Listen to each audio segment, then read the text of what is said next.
उसके लिए किसी अंधेरे भविष्य का संकेत थी। उसकी धड़कनें तेज थीं, लेकिन उसने अपनी सांसों को नियंत्रित करने का प्रयास किया ताकि कोई उसकी घबराहट को भांप न सके। उसे बताया गया था कि यह शादी उसके परिवार के कर्ज को चुकाने का एकमात्र रास्ता है।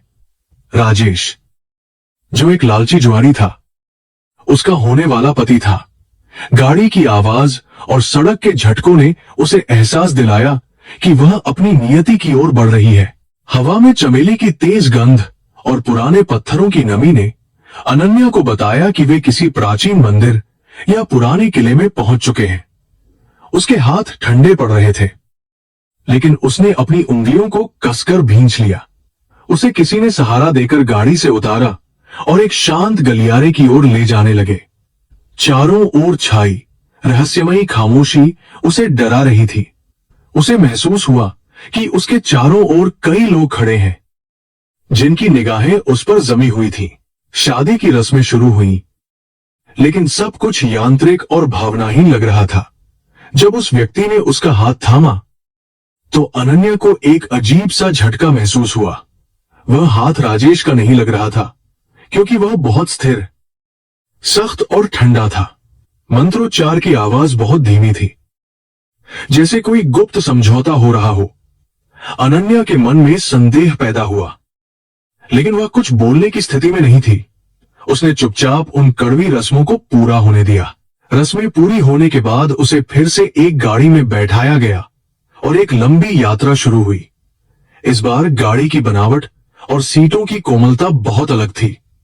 अनन्या ने अपने दिमाग में रास्तों का नक्शा बनाने की कोशिश की, क्योंकि वह एक बेहतरीन चार्टर्ड अकाउंटेंट थी और उसे आंकड़ों और दिशाओं की अच्छी समझ थी। उसे समझ नहीं आ रहा था कि राजेश के पास इतनी महंगी और आलीशान कार कहां से आई। उसकी चिंता अब धीरे धीरे डर में बदलने लगी थी। अंततः गाड़ी रुकी और उसे एक भव्य इमारत के भीतर ले जाया गया। अनन्या को एक बड़े कमरे में बिठाया गया, जहां की शांति किसी कब्रिस्तान जैसी डरावनी थी। उसे महसूस हुआ कि उसके पास कोई खड़ा है, जिसकी सांसें बहुत भारी और प्रभावशाली थीं। उस व्यक्ति ने धीरे से उसकी आंखों की पट्टी खोली। रोशनी की अचानक चमक ने अनन्या को कुछ क्षणों के लिए अंधा कर दिया। जब उसकी दृष्टि साफ हुई, तो उसके सामने का दृश्य देखकर उसके होश उड़ गए। उसके सामने राजेश नहीं खड़ा था, बल्कि एक विशाल कद काठी वाला पुरुष था, जिसकी आंखों में क्रूरता और अधिकार का भाव था। वह आर्यन सिंह राठौड़ था, जिसे लोग अंडरवर्ल्ड का सबसे खतरनाक और निर्दयी किंगपिन मानते थे। वह काले रंग के महंगे सूट में किसी शिकारी की तरह दिख रहा था। अनन्या का गला सूख गया और उसके शब्द उसके होठों पर ही जम गए। उसने कभी नहीं सोचा था कि उसका सामना उस व्यक्ति से होगा, जिसके नाम से पूरा शहर कांपता था। कमरे की भव्यता और वहां रखे अत्याधुनिक सुरक्षा उपकरणों ने अनन्या को बताया कि वह किसी साधारण जगह पर नहीं थी। यह आर्यन का निजी साम्राज्य था, जहां कानून की पहुंच नामम मात्र की थी। आर्यन ने एक सोने के लाइटर से अपनी सिगार जलाई और अनन्या को गौर से देखा। उसकी आंखों में कोई सहानुभूति नहीं थी, बल्कि एक ठंडी गणना थी। उसने धीरे से धुआं छोड़ा और अनन्या की ओर एक कदम बढ़ाया, जिससे अनन्या अनजाने में पीछे हट गई। तुम सोच रही होगी कि राजेश कहां है ना? आर्यन की आवाज भारी और गूंजने वाली थी। उसने अनन्या के चेहरे के करीब झुककर उसकी आंखों में झांका। अनन्या ने अपनी कांपती हुई आवाज को स्थिर करने की कोशिश की और सीधे उसकी आंखों में देखा। मुझे यहां क्यों लाया गया है? राजेश के साथ मेरा समझौता हुआ था, आपके साथ नहीं। आर्यन के होठों पर एक कड़वी मुस्कान उभरी, जो किसी को भी डराने के लिए काफी थी। आर्यन ने एक मेज की ओर इशारा किया, जहां कुछ कानूनी कागजात रखे हुए थे। राजेश ने तुम्हें बेच दिया है अनन्या। उसने अपने जुए के करोड़ों के कर्ज को चुकाने के लिए तुम्हारी बलि चढ़ा दी। यह सुनकर अनन्या के पैरों तले जमीन खिसक गई। उसे पता था कि राजेश बुरा आदमी है, लेकिन वह इतना गिर जाएगा, इसकी उसने कल्पना भी नहीं की थी। उसे अपनी लाचारी पर गुस्सा आने लगा, लेकिन उसने खुद को टूटने नहीं दिया। अनन्या ने गहरी सांस ली और अपने दिमाग को शांत किया। उसने महसूस किया कि यहां रोने या गिड़गिड़ाने से कुछ हासिल नहीं होगा। उसे इस स्थिति से बाहर निकलने के लिए अपनी बुद्धि का उपयोग करना होगा। अगर मैं एक बिकी हुई वस्तु हूं, तो आपने मुझे क्यों खरीदा? आपके पास तो दुनिया की हर चीज मौजूद है। अनन्या का यह साहसी सवाल सुनकर आर्यन की आंखों में पहली बार थोड़ी सी हैरानी और दिलचस्पी दिखाई दी। आर्यन ने धीरे से उसके चेहरे की एक लत को कान के पीछे किया। मुझे तुम्हारी खूबसूरती की जरूरत नहीं है अनन्या। मुझे तुम्हारी उस प्रतिभा की जरूरत है जिसे तुमने छुपा रखा है। अनन्या समझ गई कि आर्यन को उसकी वित्तीय विशेषज्ञता और बड़ी कंपनियों के गुप्त डेटा तक उसकी पहुंच के बारे में पता चल गया है। वह केवल एक दुल्हन नहीं थी, बल्कि एक रणनीतिक हथियार के रूप में यहां लाई गई थी। यह खेल बहुत खतरनाक होने वाला था। रात की खामोशी में आर्यन के शब्द किसी पत्थर की लकीर की तरह लग रहे थे। अनन्या ने कमरे की खिड़की से बाहर देखा, जहां अंधेरी वादियों के सिवा कुछ नहीं था। वह इस सुनहरे पिंजरे में कैद हो चुकी थी, जहां का राजा एक दानव था। उसने मन ही मन प्रतिज्ञा की कि वह केवल एक शिकार बनकर नहीं रहेगी। अगर उसे इस अंधेरे खेल का हिस्सा बनाया गया है, तो वह इसकी खिलाड़ी बनकर दिखाएगी। आर्यन ने उसे कमरे में अकेले छोड़ दिया, लेकिन दरवाजे पर तैनात गार्डों की मौजूदगी ने उसकी कैद को पुख्ता कर दिया। अनन्या ने कमरे का मुआयना किया और पाया कि वहां हर चीज बहुत व्यवस्थित और ठंडी थी। उसने एक अलमारी खोली, जिसमें उसके लिए महंगे कपड़े और गहने रखे हुए थे। यह सब देखकर उसे घृणा हुई, क्योंकि ये चीजें उसकी आजादी की कीमत पर दी गई थी। उसने फर्श पर बैठकर अपनी अगली योजना के बारे में सोचना शुरू किया। उसे याद आया कि कैसे उसके पिता की बीमारी और व्यापार में घाटे ने उसे इस मोड़ पर लाकर खड़ा किया था। वह हमेशा से एक स्वतंत्र और स्वाभिमानी महिला रही थी, लेकिन किस्मत ने उसे एक ऐसी जगह लाकर पटक दिया जहां उसकी पहचान सिर्फ एक दांव की तरह थी। अनन्या ने अपनी आंखों के आंसू पोंछे और अपनी रीढ़ की हड्डी को सीधा किया। वह जानती थी कि आर्यन जैसे लोग कमजोरी से नफरत करते हैं और ताकत का सम्मान करते हैं।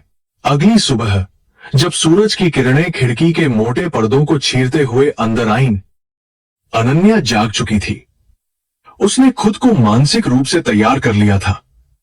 जब एक नौकरानी उसे नाश्ता देने आई, तो अनन्या ने उससे कोई बात नहीं की, बस उसे ध्यान से देखा।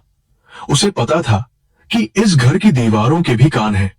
वह आर्यन के सामने फिर से पेश होने के लिए तैयार थी, लेकिन इस बार वह एक बेबस लड़की की तरह नहीं जाएगी। आर्यन अपने विशाल डाइनिंग हॉल में बैठा कुछ फाइलें देख रहा था जब अनन्या वहां पहुंची। उसकी चाल में एक नया आत्मविश्वास था, जिसने आर्यन का ध्यान अपनी ओर खींचा। आर्यन ने उसे बैठने का इशारा किया, लेकिन वह खड़ी रही। अगर आप चाहते हैं कि मैं आपके लिए काम करूं, तो मुझे आपकी शर्तों के बजाय अपनी शर्तें रखनी होंगी। अनन्या की इस बेबाकी ने वहां मौजूद सुरक्षा कर्मियों को भी हैरान कर दिया। आर्यन ने अपनी कॉफी का घूंट भरा और अपनी ठंडी आंखों से उसे ऊपर से नीचे तक देखा। तुम भूल रही हो कि तुम मेरी संपत्ति हो, और संपत्ति शर्तें नहीं रखती। अनन्या ने मेज पर झुककर उसकी आंखों में सीधे देखा। एक मृत संपत्ति और एक जीवित रणनीतिकार में बहुत अंतर होता है मिस्टर राठौड़। आप तय कीजिए कि आपको अपनी जीत के लिए क्या चाहिए। आर्यन के चेहरे पर एक रहस्यमयी चमक उभरी, जैसे उसे कोई चुनौती पसंद आई हो। पूरे हॉल में सन्नाटा छा गया, क्योंकि किसी ने भी आर्यन से इस तरह बात करने की हिम्मत नहीं की थी। अनन्या को पता था कि वह मौत के साथ खेल रही है, लेकिन उसके पास खोने के लिए अब कुछ नहीं बचा था। आर्यन धीरे से उठा और उसके इतना करीब आ गया कि वह उसकी सांसों की गर्मी महसूस कर सकती थी।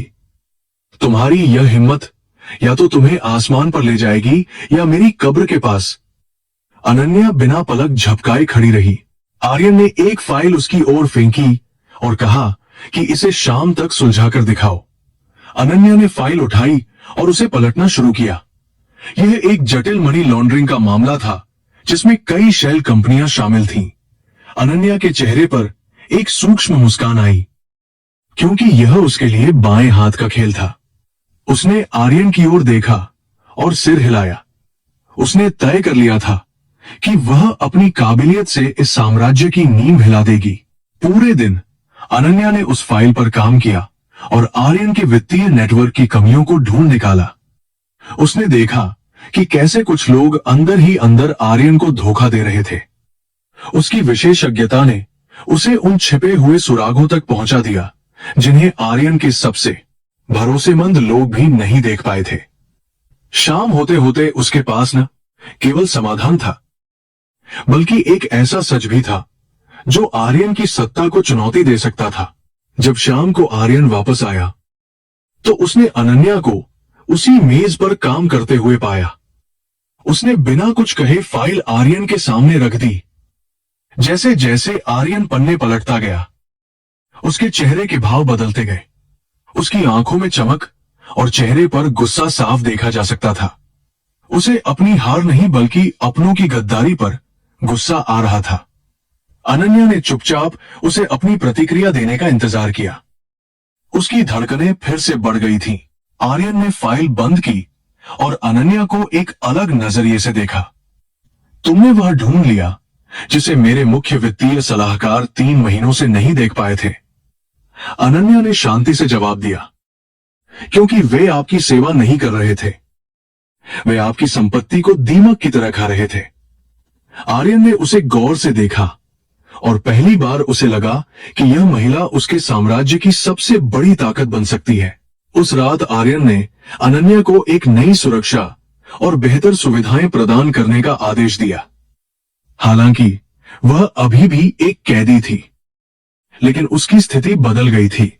उसे अब एक साधारण दुल्हन के बजाय एक महत्वपूर्ण सलाहकार के रूप में देखा जाने लगा था। अनन्या अपने कमरे में वापस गई और ठंडी हवा का आनंद लिया। उसे पता था कि यह सिर्फ शुरुआत है और असली जंग अभी शुरू होनी बाकी है।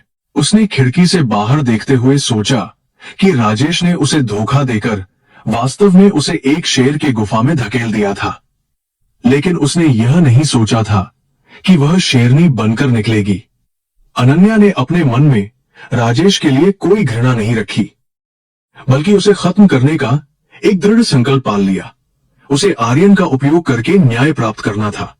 उसकी आंखों में एक नई चमक थी, जो प्रतिशोध और सफलता की मिश्रित भावना थी। अंधेरे में डूबा हुआ वह महल अब अनन्या के लिए केवल एक जेल नहीं था, बल्कि एक युद्ध क्षेत्र बन चुका था। वह जानती थी कि आर्यन जैसे क्रूर व्यक्ति के साथ रहना हर पल मौत को दावत देना है। फिर भी उसे अपनी क्षमताओं पर पूरा भरोसा था। उसने धीरे से अपनी आंखों पर हाथ रखा और उस पल को याद किया जब उसकी पट्टी खुली थी। वह डर अब एक शक्तिशाली ऊर्जा में बदल चुका था। अन्या ने अपने कमरे की विशाल खिड़की से बाहर देखा, जहां चांद की रोशनी काली पहाड़ियों पर नाच रही थी। उसे यकीन नहीं हो रहा था कि उसकी जिंदगी एक ही रात में इतनी बदल गई है। राजेश की गद्दारी उसके दिल में एक गहरे घाव की तरह थी, लेकिन उसने रोने के बजाय अपनी बुद्धि को तेज करने का फैसला किया। वह जानती थी कि आर्यन सिंह राठौड़ कोई साधारण अपराधी नहीं था, बल्कि एक चतुर और निर्दयी खिलाड़ी था जो हर कदम सोच समझकर उठाता था। सुबह की पहली किरण के साथ एक भारी दस्तक ने अनन्या के विचारों को तोड़ दिया। 2 लंबे और खामोश अंगरक्षक उसे आर्यन के निजी कार्यालय की ओर ले जाने के लिए आए थे। गलियारों की दीवारों पर लगी महंगी पेंटिंग और दुर्लभ कलाकृतियां आर्यन की बेहिसाब दौलत की गवाही दे रही थीं। अनन्या ने अपनी रीढ़ सीधी रखी और अपने चेहरे पर कोई डर नहीं आने दिया। वह जानती थी कि इस महल में कमजोरी का मतलब मौत था और उसे हर हाल में जीवित रहना था। आर्यन अपनी विशाल ओक की मेज के पीछे बैठा था। उसकी आंखें कंप्यूटर स्क्रीन पर टिकी थीं। जब अनन्या अंदर आई तो उसने अपनी नजरें नहीं हटाईं, जैसे वह उसकी उपस्थिति को पूरी तरह नजरअंदाज कर रहा हो। कमरे में महकते हुए चमड़े और महंगे तंबाकू की गंध थी, जो एक अजीब सा भारीपन पैदा कर रही थी। अनन्या बिना बुलाए उसके सामने वाली कुर्सी पर बैठ गई, जिससे आर्यन के सुरक्षा गार्ड चौंक गए। उसने मेज पर कल वाली फाइल रखी और उसके बोलने का इंतजार करने लगी। तुम्हारी हिम्मत की दाद देनी होगी। आर्यन ने अंततः अपनी आवाज उठाई, जो किसी धारदार चाकू की तरह तेज थी। उसने फाइल खोली और उन लाल निशानों को देखा जो अनन्या ने लगाए थे। तुमने मेरे सबसे पुराने और वफादार लोगों पर गद्दारी का सीधा आरोप लगाया है। क्या तुम्हें पता है कि अगर तुम गलत साबित हुई तो तुम्हारा अंजाम क्या होगा? अनन्या ने बिना किसी हिचकिचाहट के जवाब दिया कि उसे अपनी गणना पर पूरा भरोसा है और वह किसी भी परिणाम के लिए तैयार है। अनन्या ने शांति से समझाना शुरू किया कि कैसे उसके विदेशी खातों से पैसा धीरे धीरे निकाला जा रहा था। उसने जटिल वित्तीय शब्दों का उपयोग किया और डेटा के बीच छिपे उन पैटर्न को दिखाया जिन्हें साधारण आंखें नहीं देख सकती थी। आर्यन ने उसे बहुत ध्यान से सुना। उसकी आंखों में एक नई तरह की चमक और सम्मान दिखाई दे रहा था। वह समझ गया था कि यह लड़की केवल एक सुंदर चेहरा नहीं थी, बल्कि उसके पास एक बहुत ही तेज दिमाग था जो उसके लिए उपयोगी था। राजेश ने तुम्हें बहुत कम कीमत पर बेच दिया, आर्यन ने अचानक विषय बदलते हुए कहा, जिससे अनन्या के चेहरे पर एक पल के लिए कड़वाहट आ गई। उसे लगा कि वह एक बोझ से छुटकारा पा रहा है, लेकिन उसे नहीं पता था कि उसने मुझे क्या अनमोल रत्न दे दिया है। अन्या ने अपनी मुट्ठियां भींच लीं। राजेश का नाम सुनते ही उसका खून खौलने लगा था। उसने ठंडे स्वर में कहा कि वह अब राजेश के लिए केवल एक बीती हुई बात है और उसका भविष्य अलग होगा। आर्यन मेज से उठा और खिड़की की ओर चला गया, जहां से उसका पूरा साम्राज्य दिखाई देता था। उसने स्वीकार किया कि उसका व्यवसाय कुछ समय से घाटे में चल रहा था और उसे समझ नहीं आ रहा था कि रिसाव कहां से हो रहा है। उसने अनन्या की ओर मुड़कर देखा और एक खतरनाक प्रस्ताव रखा। वह उसे अपनी पत्नी के रूप में नहीं, बल्कि एक गुप्त रणनीतिकार के रूप में अपनी छाया में रखेगा। अनन्या ने इस प्रस्ताव को स्वीकार करने से पहले अपनी एक कठोर शर्त रखी। आजादी एक ऐसी चीज है जिसे कमाना पड़ता है। अनन्या, आर्यन ने उसके करीब आते हुए फुसफुसाया, मेरे साथ रहने का मतलब है कि तुम हर दिन मौत के साए में रहोगी। यहां कोई भी तुम्हारा दोस्त नहीं है और हर कोई तुम्हारी जगह लेना चाहता है। अनन्या ने पीछे हटने के बजाय उसकी नजरों का मुकाबला किया और कहा कि वह बचपन से ही चुनौतियों के बीच पली बड़ी है। उसे पता था कि आर्यन उसे डराने की कोशिश कर रहा था, लेकिन वह अब और डरने वाली नहीं थी। अनन्या ने आर्यन की कंपनियों के पिछले 3 वर्षों के बैलेंस शीट की मांग की ताकि वह गहराई से विश्लेषण कर सके। वह चाहती थी कि वह उन सभी गद्दारों के चेहरे बेनकाब करे जिन्होंने आर्यन की पीठ में छुरा घोंपा था। आर्यन ने अपने सचिव को बुलाकर उसे सभी आवश्यक दस्तावेज देने का आदेश दिया। पूरे कार्यालय में यह खबर आग की तरह फैल गई कि नई दुल्हन को विशेष अधिकार दिए गए हैं। नौकरों और गार्डों के बीच सुगबुगाहट शुरू हो गई कि यह लड़की वास्तव में कौन है। दोपहर तक अनन्या कागजों के ढेर में खो गई थी। उसका दिमाग एक सुपर कंप्यूटर की तरह काम कर रहा था। उसने पाया कि राजेश न केवल आर्यन का कर्जदार था, बल्कि वह आर्यन के प्रतिद्वंद्वियों के साथ मिलकर एक बड़ी साजिश रच रहा था। यह खबर आर्यन के लिए एक बहुत बड़ा झटका हो सकती थी। अनन्या ने सोचा कि क्या उसे यह जानकारी तुरंत आर्यन को देनी चाहिए या सही समय का इंतजार करना चाहिए। उसने अपनी योजना को क्या उन्हीं करनी, क्या उन्हें बहुत ही सावधानी से तैयार करने का निर्णय लिया। आर्यन ने उसे लंच के लिए बुलाया, जो एक विशाल हॉल में परोसा गया था, जहां सन्नाटा पसरा हुआ था। वे दोनों आमने सामने बैठे थे, लेकिन उनके बीच की दूरी कोसों लंबी लग रही थी। आर्यन ने गौर किया कि अनन्या ने बहुत ही सादगी से खाना खाया, जैसे उसे इन शाही सुख सुविधाओं से कोई फर्क नहीं पड़ता। उसने उससे उसके बचपन और परिवार के बारे में पूछा, लेकिन अनन्या ने बहुत कम शब्दों में जवाब दिया। वह अपनी व्यक्तिगत जानकारी किसी अजनबी को देना नहीं चाहती थी। तुम मुझसे नफरत करती हो, है ना? आर्यन ने अचानक पूछा, जिससे वातावरण में तनाव बढ़ गया। अनन्या ने अपना कांटा नीचे रखा और उसकी आंखों में देखा। नफरत एक बहुत मजबूत भावना है मिस्टर राठौड़। मैं आपके लिए केवल तटस्थ हूं। आप मेरे लिए एक ऐसा साधन है जिससे मैं अपनी खोई हुई गरिमा वापस पा सकती हूं। आर्यन को उसका यह जवाब बहुत पसंद आया, क्योंकि वह खुद भी भावनाओं पर यकीन नहीं करता था। उसके लिए भी हर रिश्ता केवल एक लेन देन था। भोजन के बाद वे बगीचे में टहलने निकले, जहां आर्यन के पालतू शिकारी कुत्ते घूम रहे थे। वे कुत्ते बहुत ही आक्रामक थे, लेकिन अनन्या को देखकर वे शांत हो गए, जो आर्यन के लिए काफी आश्चर्यजनक था। अनन्या ने महसूस किया कि ये जानवर भी इंसानों की तरह ही भय और शक्ति को समझते हैं।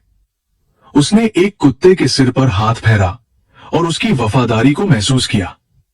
आर्यन ने उसे चेतावनी दी कि वह इन जानवरों के ज्यादा करीब न जाए, क्योंकि वे हमलावर थे। वापस अंदर आते समय अनन्या ने एक सुरक्षा गार्ड को चुपके से फोन पर बात करते हुए देखा। उसकी छठी इंद्री ने उसे सचेत किया कि कुछ गलत हो रहा है। उसने उस गार्ड का चेहरा याद कर लिया और तय किया कि वह उस पर गुप्त नजर रखेगी। आर्यन को इस बारे में अभी बताना उसे खतरे में डाल सकता था, क्योंकि वह नहीं जानती थी कि आर्यन पर किसका कितना प्रभाव है। वह अब इस खतरनाक खेल की एक खिलाड़ी बन चुकी थी, जहां हर चेहरा नकाबपोश था। शाम को आर्यन ने एक महत्वपूर्ण बैठक बुलाई थी, जिसमें उसके सबसे बड़े निवेशक आने वाले थे। उसने अनन्या को भी वहां मौजूद रहने के लिए कहा, जो सभी के लिए एक बहुत बड़ा आश्चर्य था। अनन्या ने एक शालीन लेकिन प्रभावशाली काली साड़ी पहनी थी, जो उसकी सुंदरता और गंभीरता को बढ़ा रही थी। बैठक कक्ष में घुसते ही उसने महसूस किया कि सभी की निगाहें उस पर टिकी थीं। कुछ लोग उसे तिरस्कार से देख रहे थे, जबकि कुछ की आंखों में केवल वासना भरी हुई थी। बैठक शुरू हुई और निवेशकों ने आर्यन के सामने अपनी मांगे रखनी शुरू की, जो काफी अनुचित थीं। वे जानते थे कि आर्यन का साम्राज्य डगमगा रहा है और वे इसका पूरा फायदा उठाना चाहते थे।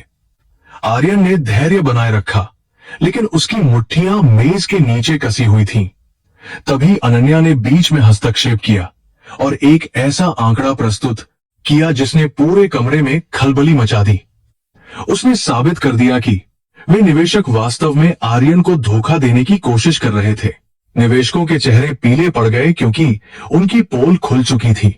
उन्होंने अनन्या को चुप कराने की कोशिश की, लेकिन आर्यन की गरजती हुई आवाज ने उन्हें खामोश कर दिया।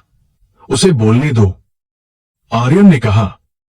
उसकी आवाज में एक नई ताकत आ गई थी।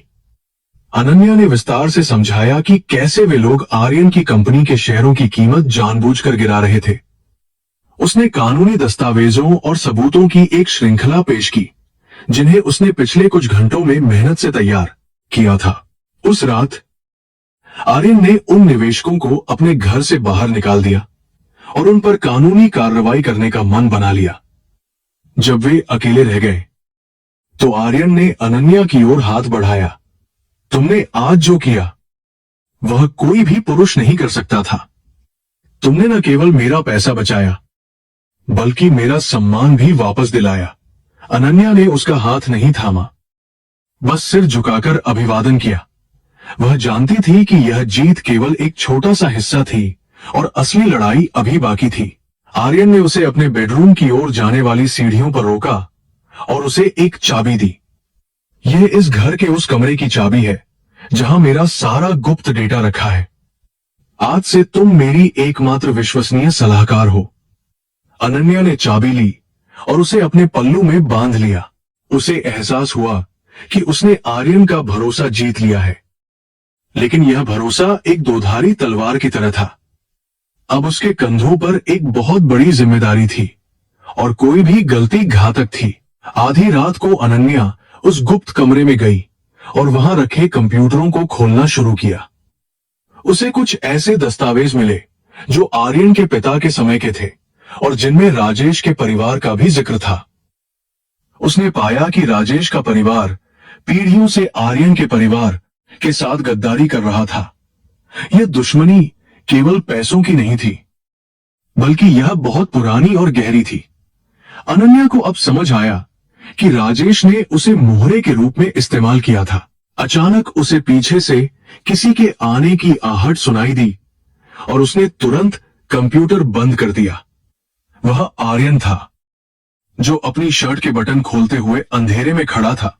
उसकी आंखों में एक अजीब सी बेचैनी थी जो उसने पहले कभी नहीं देखी थी। तुम यहां इतनी रात को क्या कर रही हो? उसने धीमी आवाज में पूछा। अनन्या ने बिना डरे जवाब दिया कि वह अपनी जिज्ञासा शांत कर रही थी। आर्यन उसके करीब आया और उसकी कलाई को मजबूती से पकड़ लिया। जिज्ञासा कभी कभी जान ले लेती है, अनन्या, आर्यन ने चेतावनी दी, लेकिन उसकी पकड़ में एक अजीब सी नरमी थी। उसने अनन्या के चेहरे को अपने हाथों में लिया और उसकी आंखों में झांका।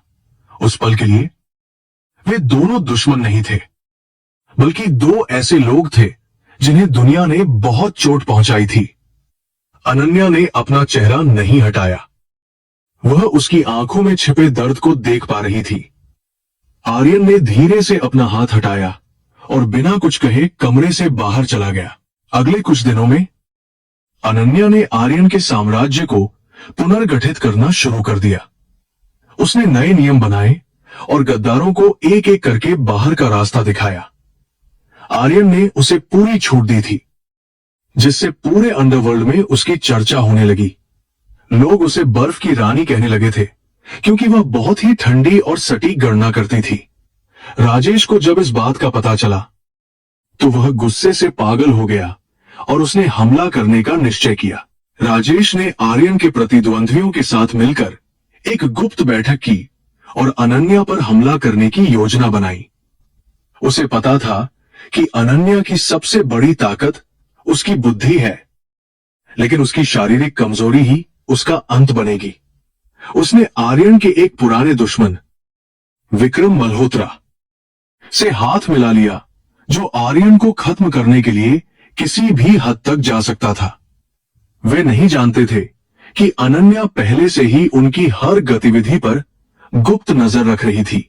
अनन्या ने आर्यन को अपने कमरे में बुलाया और उसे राजेश की नई योजना के बारे में विस्तार से बताया। आर्यन को पहले तो विश्वास नहीं हुआ, लेकिन जब अनन्या ने कॉल रिकॉर्डिंग्स और बैंक ट्रांजैक्शन दिखाए तो उसकी आंखों में खून उतर आया। मैं उस कमीने को जिंदा नहीं छोड़ूंगा, आर्यन चिल्लाया। अनन्या ने उसे शांत किया और कहा कि वे उसे सीधे नहीं मारेंगे, वे उसे उसी के जाल में फंसाकर धीरे धीरे खत्म करेंगे। आर्यन ने अनन्या की रणनीतिक सोच को स्वीकार किया। रात के सन्नाटे में अनन्या ने अपने लैपटॉप पर काम करते हुए राजेश के सभी अवैध बैंक खातों को फ्रीज कर दिया। उसने उन सभी सबूतों को सुरक्षित कर लिया जो राजेश को उम्र कैद की सजा दिला सकते थे। उसने महसूस किया कि उसकी शक्ति अब केवल शब्दों तक सीमित नहीं थी, बल्कि वह अब पूरे साम्राज्य को नियंत्रित कर रही थी। आर्यन उसके पास आया और उसने उसके सिर पर अपना हाथ रखा। उस स्पर्श में एक अनकहा वादा और सुरक्षा का गहरा भाव था। जैसे जैसे सूरज उगने लगा, अनन्या ने खिड़की खोलकर ताजी हवा का आनंद लिया। उसने महसूस किया कि वह बेबस दुल्हन नहीं रही जो डर के मारे कांपती थी। वह अब एक ऐसी ताकत बन चुकी थी जिससे बड़े बड़े अपराधी भी खौफ खाते थे। आर्यन उसके पीछे खड़ा होकर उगते हुए सूरज को देख रहा था। उसने अनन्या से कहा कि आज से वे दोनों बराबर के भागीदार होंगे। अनन्या ने मुस्कुराकर उसकी ओर देखा और सिर हिलाया। एक नई सुबह शुरू हुई थी। आर्यन ने अनन्या को अपनी निजी लाइब्रेरी में ले जाकर एक गुप्त तिजोरी दिखाई जिसमें कुछ पुराने दस्तावेज रखे थे।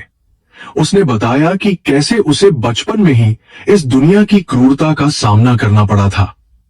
अनन्या ने पहली बार आर्यन के उस मानवीय पक्ष को देखा जो दुनिया की नजरों से ओझल था। उसने महसूस किया कि आर्यन की क्रूरता केवल एक रक्षा तंत्र थी, उन दोनों के बीच एक अनकही सहानुभूति पैदा होने लगी थी, जो शब्दों से कहीं ज्यादा मजबूत और गहरी थी। अनन्या ने आर्यन की बातों को सुनकर उसकी ओर अपना हाथ बढ़ाया, जो उसकी भावनाओं की पहली खुली अभिव्यक्ति थी। आर्यन ने उसे कुछ देर तक देखा और फिर उसे अपनी बाहों में भर लिया, जैसे वह सालों से इसी पल का इंतजार कर रहा हो। उस ठंडी रात में उन दोनों को एक दूसरे की गर्माहट में सुकून महसूस हुआ। यह केवल एक गठबंधन नहीं था, बल्कि दो टूटे हुए दिलों का मिलन था। अन्या ने अपनी आंखें बंद कर ली और खुद को सुरक्षित महसूस किया। अगले दिन के लिए तैयारियां शुरू हो चुकी थीं, क्योंकि एक बड़ी जंग अब उनके दरवाजे पर खड़ी थी। राजेश और विक्रम मल्होत्रा ने अपनी सेना तैयार कर ली थी और वे कभी भी हमला कर सकते थे। अनन्या ने सुरक्षा व्यवस्था को नए सिरे से तैनात किया और ड्रोन से निगरानी बढ़ा दी। उसने आर्यन को एक बुलेट प्रूफ जैकेट पहनने के लिए मजबूर किया और खुद भी एक छोटा हथियार अपने पास रख लिया। वह अब हर खतरे के लिए पूरी तरह से तैयार थी। घर के अंदर का वातावरण बहुत ही तनावपूर्ण था, लेकिन अनन्या ने सभी का मनोबल ऊंचा बनाए रखा। उसने गार्डों को संबोधित किया और उन्हें बताया कि वे केवल आर्यन के लिए नहीं, बल्कि अपने सम्मान के लिए लड़ रहे हैं। उसकी बातों ने सभी में एक नई ऊर्जा भर दी और वे अपनी जान की बाजी लगाने के लिए तैयार हो गए। आर्यन ने दूर खड़े होकर अनन्या को देखा और उसे गर्व महसूस हुआ। वह अब सच में इस साम्राज्य की असली मालकिन बन चुकी थी। राजेश एक अंधेरे और धुएं से भरे कमरे में बैठा था, जहां उसकी आंखों में लालच और प्रतिशोध की ज्वाला साफ दिखाई दे रही थी। उसने विक्रम मल्होत्रा के साथ हाथ मिला लिया था, जो आर्यन का सबसे पुराना और कट्टर दुश्मन था। राजेश का मानना था कि अनन्या को आर्यन के हवाले करना उसकी सबसे बड़ी चाल थी, क्योंकि इससे उसे आर्यन के घर के भीतर एक जासूस मिल गया था। वह अपनी इस गंदी योजना पर मन ही मन बहुत गर्व महसूस कर रहा था। नवासित महल की विशाल दीवारों के भीतर अनन्या ने अपनी तीक्ष्ण बुद्धि का उपयोग करना शुरू कर दिया था। उसने गौर किया कि मुख्य द्वार की सुरक्षा बहुत मजबूत थी, लेकिन रसोई की ओर जाने वाला गलियारा थोड़ा उपेक्षित था। उसने वहां के सुरक्षा कैमरों के कोड़ों का सावधानी पूर्वक अध्ययन किया और पाया कि कुछ सेकंड के लिए वे एक निश्चित बिंदु को छोड़ देते थे। यह जानकारी उसके लिए बहुत महत्वपूर्ण थी, क्योंकि वह किसी भी आपातकालीन स्थिति के लिए पूरी तरह से तैयार रहना चाहती थी। 92 आर्यन के वफादार अंगरक्षक समीर को अनन्या की बढ़ती सक्रियता बिल्कुल पसंद नहीं आ रही थी। उसे लगता था कि एक बाहरी महिला, जिसे उनके मालिक ने खरीदा है, को इतने अधिकार नहीं मिलने चाहिए। वह अक्सर अनन्या के सामने कड़े शब्दों का इस्तेमाल करता और उसे यह एहसास दिलाने की कोशिश करता कि उसकी हैसियत यहां एक कैदी से ज्यादा कुछ नहीं है। अनन्या ने समीर की इन बातों को बहुत ही शांति से सुना और कभी भी अपना आपा नहीं खोया। वह जानती थी कि समय ही सबको जवाब देगा। चिन्मय चिंत एक दोपहर, जब आर्यन अपने दफ्तर में व्यस्त था, अनन्या ने समीर को अपने पास बुलाया और उसे एक नक्शा दिखाया। उसने समीर को बताया कि महल के दक्षिण की ओर स्थित दीवार के पास एक पुरानी सुरंग है जो सालों से बंद है। उसने यह भी चेतावनी दी कि अगर कोई हमलावर अंदर घुसना चाहता है तो वह इसी रास्ते का चुनाव करेगा। समीर ने उसकी बात को हंसी में उड़ा दिया और उसे अपने काम से काम रखने की सलाह दी। अनन्या की आंखों में एक गहरी चिंता की लहर दौड़ गई। 99 राजेश ने विक्रम के साथ मिलकर उस रात हमले की पूरी योजना तैयार कर ली थी। वे जानते थे कि आर्यन की सुरक्षा अभेद्य है, लेकिन उनके पास अंदर की कुछ गुप्त जानकारी थी जो राजेश ने पहले ही जुटा ली थी। उनका मुख्य लक्ष्य आर्यन को मारना और अनन्या को वापस ले जाना था, ताकि वे उसे फिर से किसी और को बेच सके। राजेश के लिए अनन्या केवल एक वस्तु थी जिसका उपयोग वह अपने स्वार्थ के लिए करना चाहता था। उसकी क्रूरता की कोई सीमा नहीं थी। 94 उसी शाम महल में एक अजीब सी खामोशी छाई हुई थी, जो किसी आने वाले तूफान का संकेत दे रही थी। अनन्या को अपनी छठी इंद्री से कुछ गलत होने का एहसास हो रहा था। उसने आर्यन को सूचित करने की कोशिश की, लेकिन वह एक महत्वपूर्ण विदेशी कॉल पर था और उसने अनन्या की बातों पर ध्यान नहीं दिया। अनन्या ने हार नहीं मानी और खुद ही सुरक्षा के छोटे छोटे इंतजाम करने शुरू कर दिए। उसने अपने पास एक छोटा सा चाकू और एक टॉर्च छुपाकर रख ली थी। 98 आधी रात के करीब अचानक महल की बिजली गुल हो गई और चारों ओर घना अंधेरा छा गया।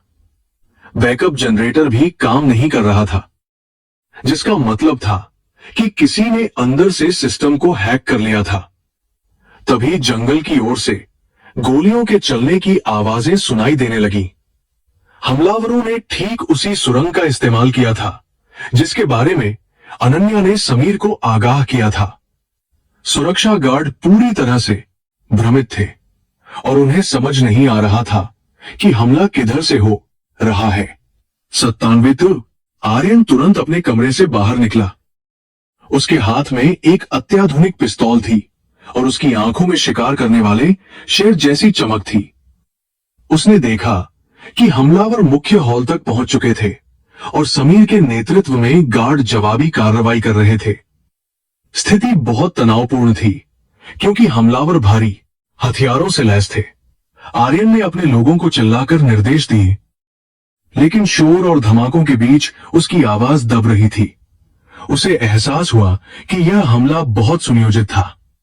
94 अनन्या ने देखा कि एक नकाबपोश हमलावर चुपके से आर्यन के पीछे की ओर बढ़ रहा था। आर्यन का ध्यान सामने वाले दुश्मनों पर था और वह पीछे के खतरे से अनजान था। अनन्या ने बिना एक पल गंवाए अपनी टॉर्च जलाई और उसकी रोशनी सीधे हमलावर की आंखों पर डाली। हमलावर की आंखों में अचानक आई चमक से वह अंधा हो गया और उसका निशाना चूक गया। अनन्या ने साहस दिखाते हुए पास रखे एक भारी फूलदान को उठाकर उस हमलावर के सिर पर दे मारा। 96 हमलावर जमीन पर गिर पड़ा और आर्यन ने तुरंत मुड़कर स्थिति को संभाला। उसने देखा कि अनन्या ने उसकी जान बचाई थी, जिससे उसकी आंखों में हैरानी और सम्मान का भाव एक साथ उभरा। आर्यन ने उसे अपने पीछे रहने का इशारा किया, लेकिन अनन्या ने मना कर दिया। उसने पास पड़ी एक गिरी हुई बंदूक उठाई और उसे चलाने के लिए तैयार हो गई। हालांकि उसने कभी असल जिंदगी में बंदूक नहीं चलाई थी, लेकिन उसका इरादा फौलादी था। वह किसी भी कीमत पर पीछे नहीं हटने वाली थी। 98 मचले हुए युद्ध के बीच अनन्या ने अपनी बुद्धि का परिचय देते हुए महल के फायर अलार्म को सक्रिय कर दिया।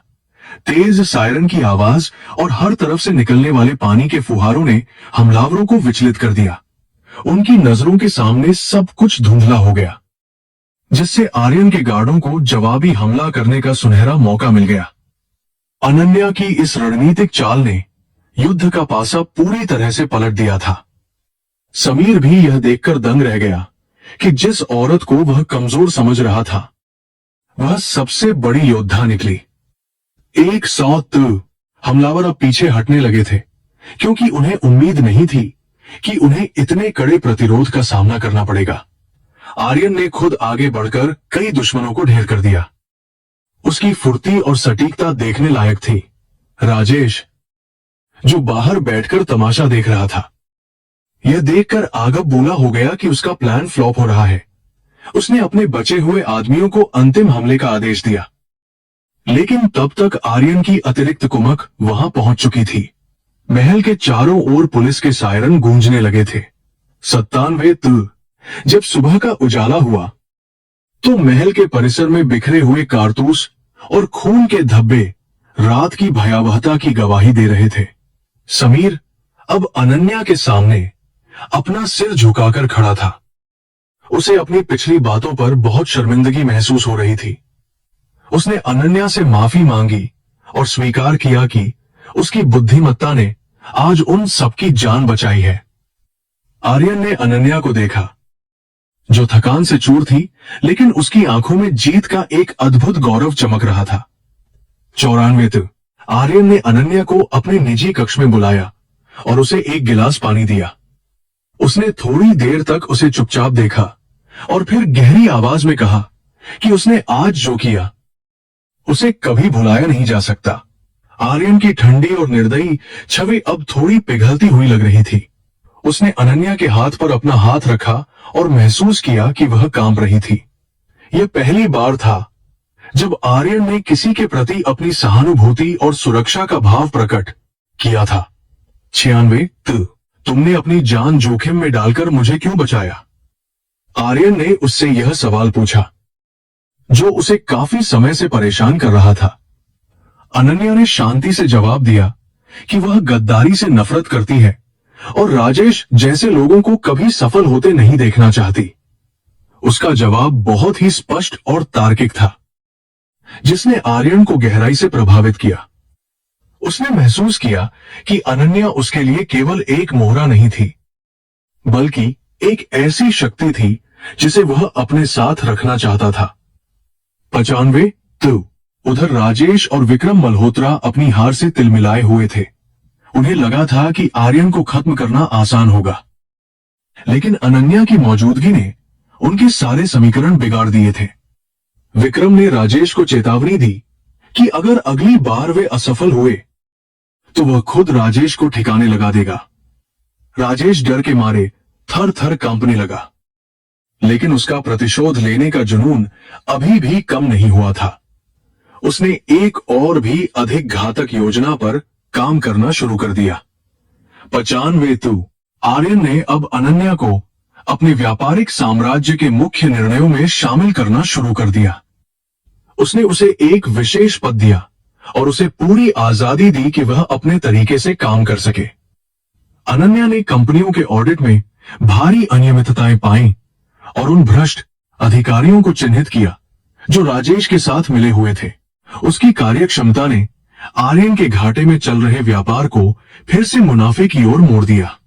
हर कोई उसकी प्रतिभा का कायल हो चुका था। 96 अनन्या ने महसूस किया कि इस नए जीवन में उसे वह सम्मान मिल रहा है जो उसे पहले कभी नहीं मिला था। हालांकि वह अभी भी आर्यन के साये में थी, लेकिन उसकी अपनी एक स्वतंत्र पहचान बन रही थी। वह जानती थी कि आर्यन की दुनिया बहुत ही हिंसक और अनिश्चित है, फिर भी उसे वहां एक अजीब सी शांति महसूस हो रही थी।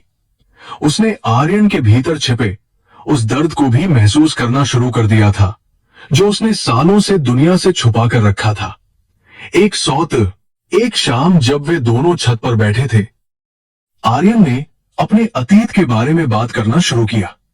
उसने बताया कि कैसे उसे कम उम्र में ही अपने माता पिता को खोना पड़ा और कैसे उसने अकेले दम पर यह साम्राज्य खड़ा किया। उसकी बातों में एक गहरा अकेलापन था जिसे अनन्या आसानी से समझ सकती थी। उसने महसूस किया कि आर्यन की क्रूरता वास्तव में उसकी सुरक्षा की एक दीवार थी ताकि कोई उसे फिर से चोट न पहुंचा सके। अनन्या का दिल उसके लिए पिघलने लगा।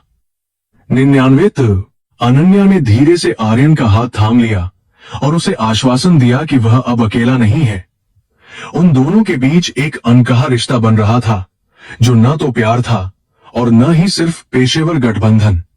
यह दो आत्माओं का मिलन था जो एक दूसरे के घावों को भरने की कोशिश कर रही थी। आर्यन ने पहली बार किसी के सामने अपनी कमजोरी जाहिर की थी और अनन्या ने उसे पूरे सम्मान के साथ स्वीकार किया। रात की खामोशी में उनकी धड़कनें एक साथ गूंज रही थी। 99 लेकिन यह शांति बहुत ही क्षणभंगुर थी, क्योंकि राजेश ने अब अनन्या के परिवार को निशाना बनाने का फैसला किया था। उसे पता था कि अनन्या अपने परिवार से बहुत प्यार करती है और उनकी सुरक्षा के लिए वह किसी भी हद तक जा सकती है। उसने अनन्या को एक गुमनाम संदेश भेजा जिसमें उसके भाई के अपहरण की धमकी दी गई थी। संदेश पढ़ते ही अनन्या के चेहरे का रंग उड़ गया और वह फिर से एक अनजाने डर की चपेट में आ गई। 96 आर्यन ने अनन्या की परेशानी को तुरंत भांप लिया और उससे सच बताने का आग्रह किया। जब अनन्या ने उसे संदेश दिखाया तो आर्यन की आंखों में फिर से वही भयानक गुस्सा लौट आया। उसने अनन्या को वचन दिया कि उसके परिवार को कुछ नहीं होगा और वह खुद इसकी जिम्मेदारी लेगा। उसने तुरंत अपनी सबसे बेहतरीन टीम को अनन्या के घर की सुरक्षा के लिए रवाना कर दिया। आर्यन का ये समर्पण देखकर अनन्या की आंखों में आंसू आ गए, जो कृतज्ञता और राहत के थे। 99 तो उसने महसूस किया कि आर्यन उसके लिए वह सब कुछ करने को तैयार था जो राजेश ने कभी नहीं किया। राजेश ने उसे धोखा दिया और बेचा था, जबकि आर्यन उसे बचाने और सम्मान देने के लिए अपनी पूरी ताकत लगा रहा था। अन्या ने अपनी कायरता को त्यागने का फैसला किया और आर्यन के साथ मिलकर राजेश को जड़ से खत्म करने की योजना बनाई। अब यह लड़ाई केवल सत्ता की नहीं थी, बल्कि यह निजी सम्मान और परिवार की रक्षा की लड़ाई बन चुकी थी। 98 उन्होंने एक जाल बिछाने का निर्णय लिया, जहां वे राजेश को खुद उनके पास आने के लिए मजबूर करेंगे।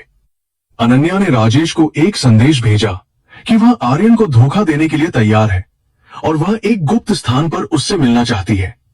राजेश उसकी बातों में आ गया, क्योंकि उसकी आंखों पर अहंकार का पर्दा पड़ा हुआ था। उसे लगा कि अनन्या अभी भी वही डरपोक लड़की है जिसे वह आसानी से नियंत्रित कर सकता था।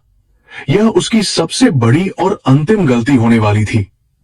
98 तैयारियां पूरी हो चुकी थीं और उस रात वे दोनों एक पुराने कारखाने की ओर बढ़े, जहां राजेश ने मिलने का समय तय किया था।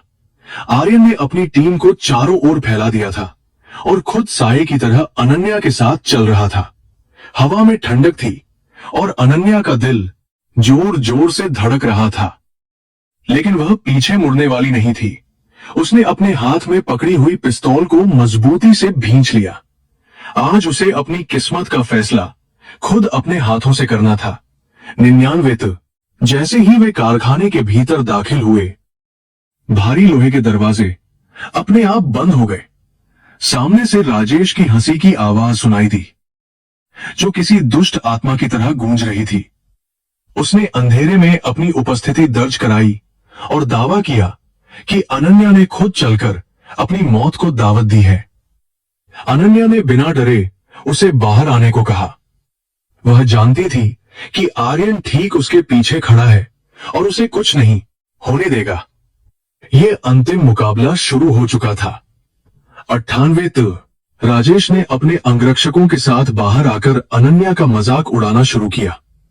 उसने कहा कि वह उसे फिर से एक ऊंची बोली लगाने वाले को बेच देगा। अनन्या ने उसकी आंखों में आंखें डालकर कहा कि वह पुरानी अनन्या नहीं रही। उसने एक इशारा किया और अचानक पूरे कारखाने में सर्च लाइट की तेज रोशनी फैल गई। राजेश घबरा गया और उसने अपने आदमियों को गोली चलाने का आदेश दिया, लेकिन उससे पहले ही आर्यन की टीम ने उन पर हमला बोल दिया था। 98 गोलीबारी के बीच आर्यन ने राजेश को पकड़ने की कोशिश की, लेकिन वह भागकर एक ऊंचे मचान पर चढ़ गया। अनन्या ने साहस दिखाते हुए उसका पीछा किया, क्योंकि वह उसे अपने हाथों से सबक सिखाना चाहती थी। राजेश के पास अब कोई रास्ता नहीं बचा था और वह कोने में दुबक गया। उसने अनन्या को डराने की कोशिश की, लेकिन अनन्या ने अपनी पिस्तौल सीधे उसके सीने पर तान दी। राजेश की आंखों में पहली बार मौत का खौफ साफ तौर पर दिखाई दे रहा था। 97 तुम मुझे नहीं मार सकती अनन्या, तुम इतनी निर्दयी नहीं हो। राजेश ने अपनी जान बचाने के लिए भीख मांगनी शुरू की। अनन्या ने कड़वाहट के साथ कहा कि उसने ही उसे यह निर्दयता सिखाई है, लेकिन उसने उसे मारने के बजाय पुलिस के हवाले करने का फैसला किया, ताकि उसे अपनी हर गद्दारी की कानूनी सजा मिले। आर्यन वहां पहुंचा और उसने अनन्या को गर्व से देखा। उसने महसूस किया कि अनन्या ने न केवल खुद को बचाया था, बल्कि अपनी नैतिकता को भी बरकरार रखा था। 97 आर्यन के भव्य कमरे में अनन्या एक विशाल दर्पण के सामने खड़ी थी, जहां उसकी काली रेशमी पोशाक उसकी त्वचा की सफेदी को और भी निखार रही थी। वह आज केवल एक कैदी या सलाहकार नहीं थी, बल्कि आर्यन की शक्ति का नया चेहरा बनने जा रही थी। तभी दरवाजे पर हल्की दस्तक हुई और आर्यन अंदर दाखिल हुआ, जिसके हाथ में एक छोटा मखमल का डिब्बा था। उसकी आंखों में अनन्या के प्रति एक अनकही सराहना थी, जिसे उसने बड़ी चतुराई से दुनिया से छुपाने की कोशिश की थी। आर्यन ने डिब्बा खोला और उसमें से एक बेशकीमती हीरो का हार निकाला, जो कृत्रिम रोशनी में किसी सितारे की तरह चमक रहा था। उसने बिना कुछ कहे अनन्या के बहुत करीब आकर उसके गले में वह हार बांधा, जिससे अनन्या को उसकी उंगलियों का ठंडा स्पर्श महसूस हुआ। उन दोनों के बीच एक भारी और गहरा सन्नाटा था, जिसे केवल उनकी तेज होती सांसों की आवाज ही तोड़ रही थी। आर्यन ने धीरे से उसके कान के पास झुककर उसे आज की रात बहुत सतर्क और चौकन्ना रहने की चेतावनी दी। आज रात तुम मेरी पत्नी के रूप में नहीं, बल्कि मेरे इस विशाल साम्राज्य की सबसे मजबूत ढाल बनकर चलोगी। आर्यन की आवाज में एक अजीब सी गंभीरता थी। अनन्या ने दर्पण में खुद को एक बार फिर देखा और महसूस किया कि वह पुरानी डरी हुई अनन्या नहीं रही। उसके चेहरे पर अब एक ऐसा दृढ़ संकल्प था, जो किसी भी बड़ी चुनौती का डटकर सामना करने के लिए पूरी तरह तैयार था। उसने आर्यन की आंखों में गौर से देखकर अपना सिर हिलाया और अपनी गरिमा बनाए रखी।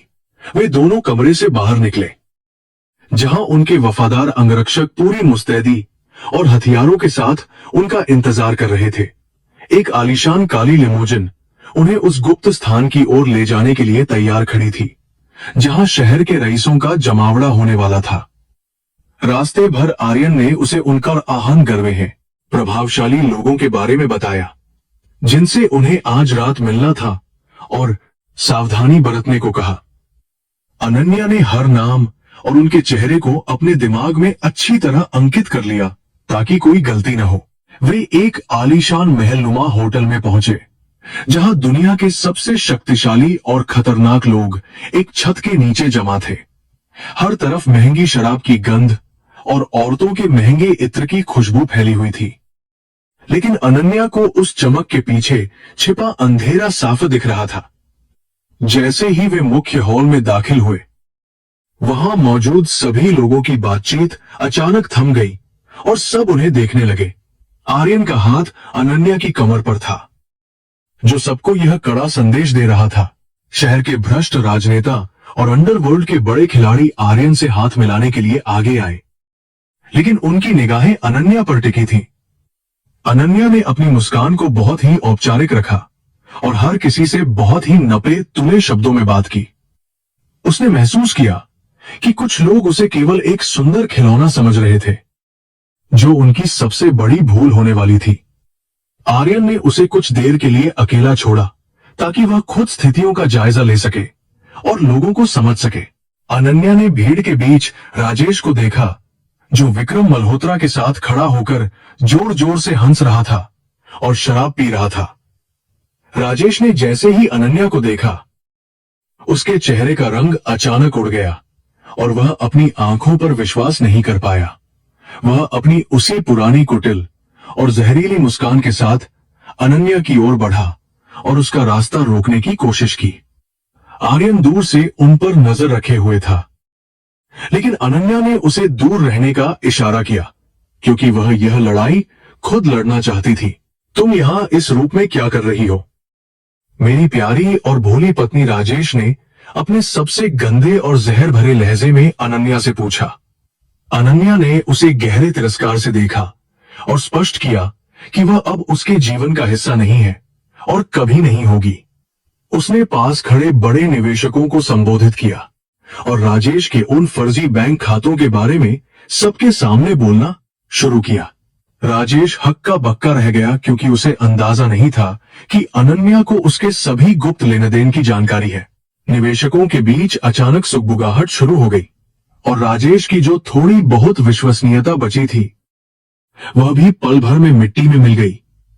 विक्रम मल्होत्रा ने राजेश को गुस्से भरी नजरों से देखा, क्योंकि उसे लगा कि राजेश ने उसे भी अंधेरे में रखकर धोखा दिया है। अनन्या ने बहुत ही शालीनता से अपनी बात खत्म की और वहां से हटने लगी, जिससे राजेश का अहंकार पूरी तरह टूट गया। उसे समझ नहीं आ रहा था कि एक मामूली लड़की इतनी साहसी और जानकार कैसे हो गई। अपमानित होकर राजेश ने अपने पास खड़े कुछ गुंडों को आंखों ही आंखों में एक खतरनाक इशारा किया, ताकि वे अनन्या को सबक सिखा सके। जब आर्यन एक प्रभावशाली विदेशी राजनेता के साथ व्यापारिक बातचीत में व्यस्त था, अनन्या को अचानक 3 लोगों ने चारों ओर से घेर लिया। वे उसे जबरदस्ती पीछे के एक खाली और अंधेरे कमरे की ओर ले जाने लगे ताकि उसे वहां कैद किया जा सके। अनन्या ने चिल्लाने की कोशिश की, लेकिन एक हमलावर ने पूरी ताकत से उसका मुंह दबा दिया था। उसे एक पुरानी कुर्सी से मजबूती से बांध दिया गया और राजेश ने उसके सामने आकर उसे जान से मारने की सीधी धमकी दी। राजेश के चेहरे पर पागलपन सवार था और वह अपनी हार को पचा नहीं पा रहा था, इसलिए वह हिंसा पर उतर आया था। लेकिन अनन्या बिल्कुल भी नहीं डरी और उसने अपनी साड़ी के पल्लू में छिपे एक छोटे से इलेक्ट्रॉनिक उपकरण को सक्रिय किया। वह जानती थी कि आर्यन ने उसे यह यंत्र केवल ऐसी ही आपातकालीन स्थितियों के लिए दिया था। उस छोटे से उपकरण ने उस पूरे क्षेत्र की बिजली और सुरक्षा प्रणाली में एक बड़ी गड़बड़ी पैदा कर दी और कमरे की लाइटें बंद हो गईं। अंधेरे का पूरा फायदा उठाते हुए अनन्या ने अपने हाथों के बंधनों को ढीला करने की कोशिश की और सफल रही। वह जानती थी कि आर्यन उसे जरूर ढूंढ लेगा, लेकिन वह पूरी तरह से केवल उस पर निर्भर रहकर अपनी कमजोरी नहीं दिखाना चाहती थी। उसने पास रखी एक लोहे की रॉड उठाई और उस गार्ड पर वार किया जो दरवाजे पर खड़ा था। उसकी इस अचानक फुर्ती और अद्भुत चतुराई ने राजेश के आदमियों को पूरी तरह उलझन में डाल दिया और वे अपनी स्थिति नहीं संभाल पाए। अनन्या सफलतापूर्वक उस कमरे से बाहर निकलने में कामयाब रही और गलियारे की ओर भागी जहां रोशनी थोड़ी ज्यादा थी। उसने देखा कि आर्यन के लोग पहले से ही उसे ढूंढने के लिए वहां पहुंच चुके थे और वे सक्रिय थे। आर्यन ने जब उसे सुरक्षित देखा तो उसकी जान में जान आई और उसने राहत की लंबी सांस ली। आर्यन ने अनन्या को अपनी बाहों में भर लिया और सबकी नजरों के सामने उसकी अदम्य बहादुरी और साहस की दिल खोलकर प्रशंसा की। उसने महसूस किया कि अनन्या केवल एक सुंदर महिला नहीं है, बल्कि वह एक ऐसी शक्ति है जिसे दबाया नहीं जा सकता। राजेश को वहां मौजूद पुलिस और आर्यन के गार्डों ने तुरंत दबोच लिया था, जिससे उसका खेल खत्म हो गया। लेकिन विक्रम मल्होत्रा अभी भी भीड़ का फायदा उठाकर वहां से भागने में सफल रहा, जो एक खतरा था। आर्यन ने अनन्या का हाथ बहुत मजबूती से थामा और उसे अपनी सुरक्षा में कार की ओर ले गया ताकि वह आराम कर सके। वे दोनों जानते थे कि असली और सबसे बड़ा दुश्मन अभी भी बाहर है और वे उसके अगले हमले के लिए तैयार थे। उस रात की घटना ने उन दोनों के बीच के विश्वास को और भी ज्यादा गहरा और अटूट बना दिया था। अनन्या ने खिड़की से बाहर देखते हुए सोचा कि अब वह इस अंधेरी दुनिया की असली मलकिन बन चुकी है। महल की ओर वापस लौटते समय गाड़ी के भीतर की शांति बहुत सुकून देने वाली थी, लेकिन दोनों के मन में नए विचार चल रहे थे। आर्यन ने अनन्या की ओर देखा और पहली बार उसके चेहरे पर एक सच्ची और कोमल मुस्कान उभरी, जो बहुत दुर्लभ थी। उसने स्वीकार किया कि अनन्या के बिना वह आज रात उस बड़े व्यापारिक समझौते को कभी पूरा नहीं कर पाता।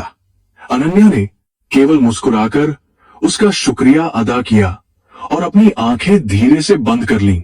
अगली सुबह जब अनन्या उठी तो उसके कमरे में ताजे फूलों का एक बड़ा गुलदस्ता और एक छोटा सा धन्यवाद पत्र रखा हुआ था।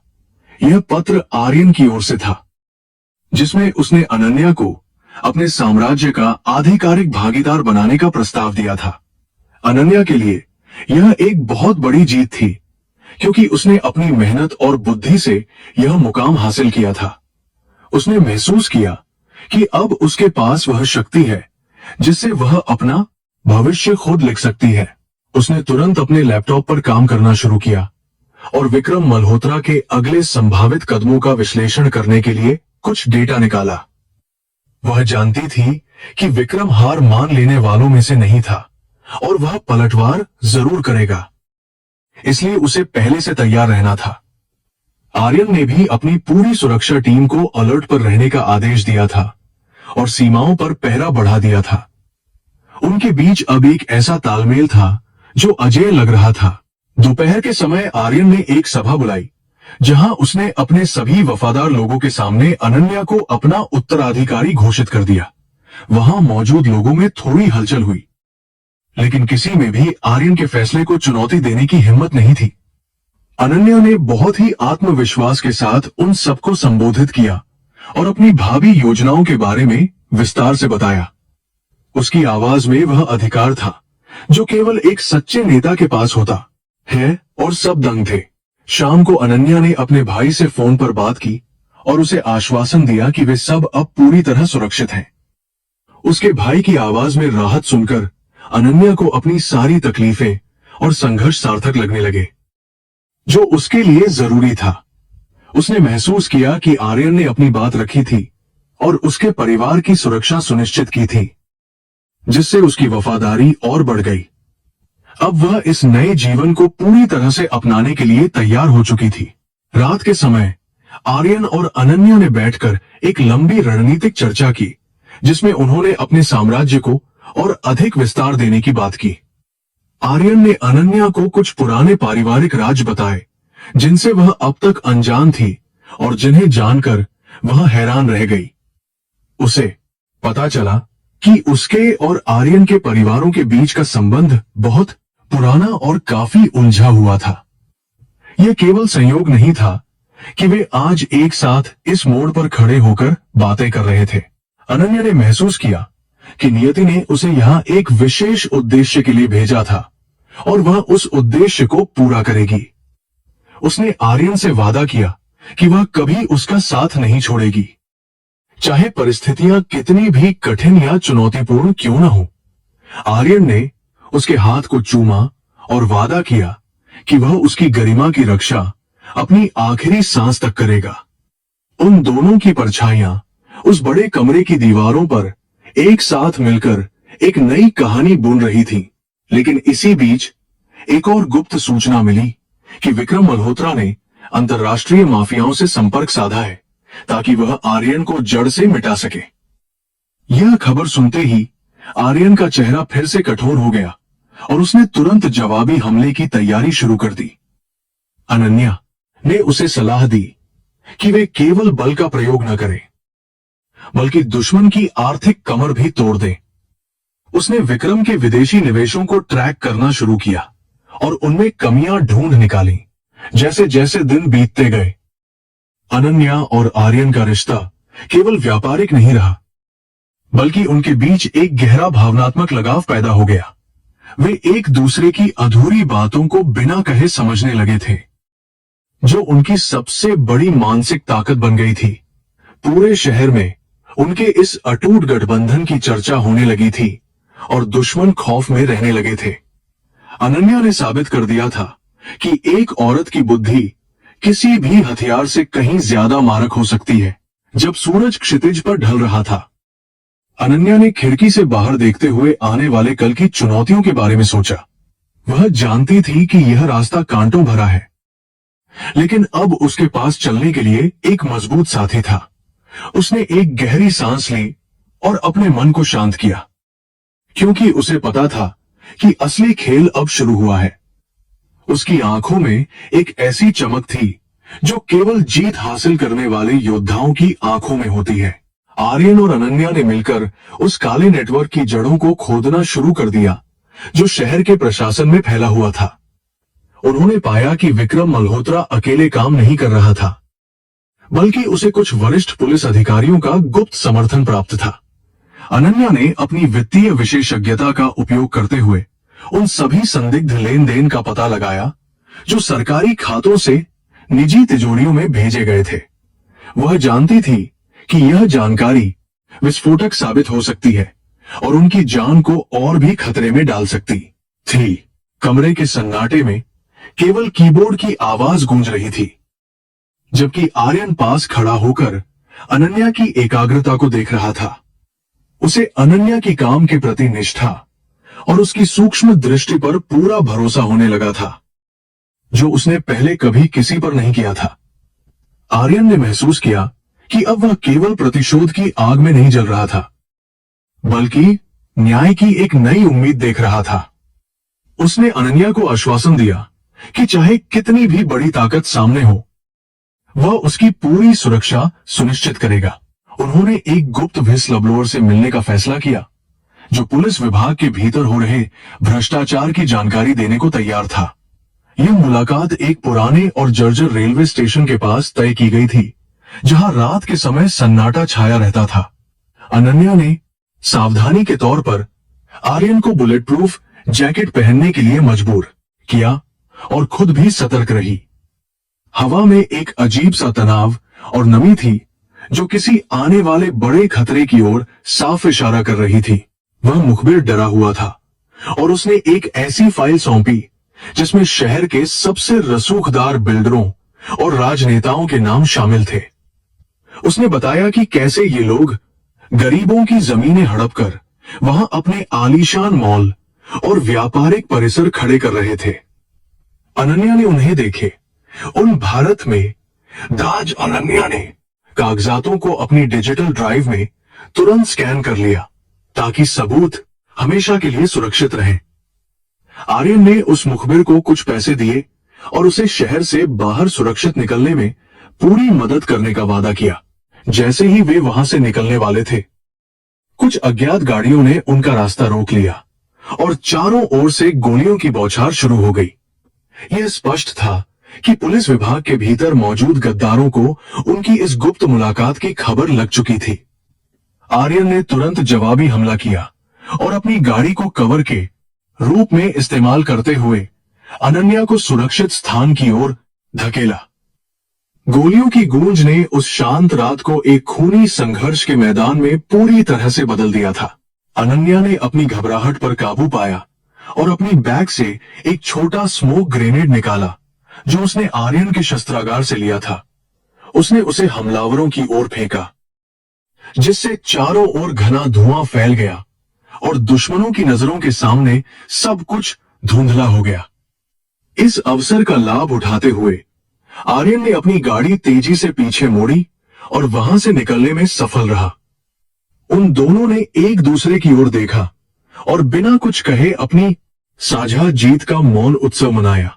वापस महल पहुंचकर अनन्या ने उन फाइलों का विश्लेषण शुरू किया और पाया कि इंस्पेक्टर राठौड़ ही इस पूरे भ्रष्टाचार की मुख्य कड़ी था।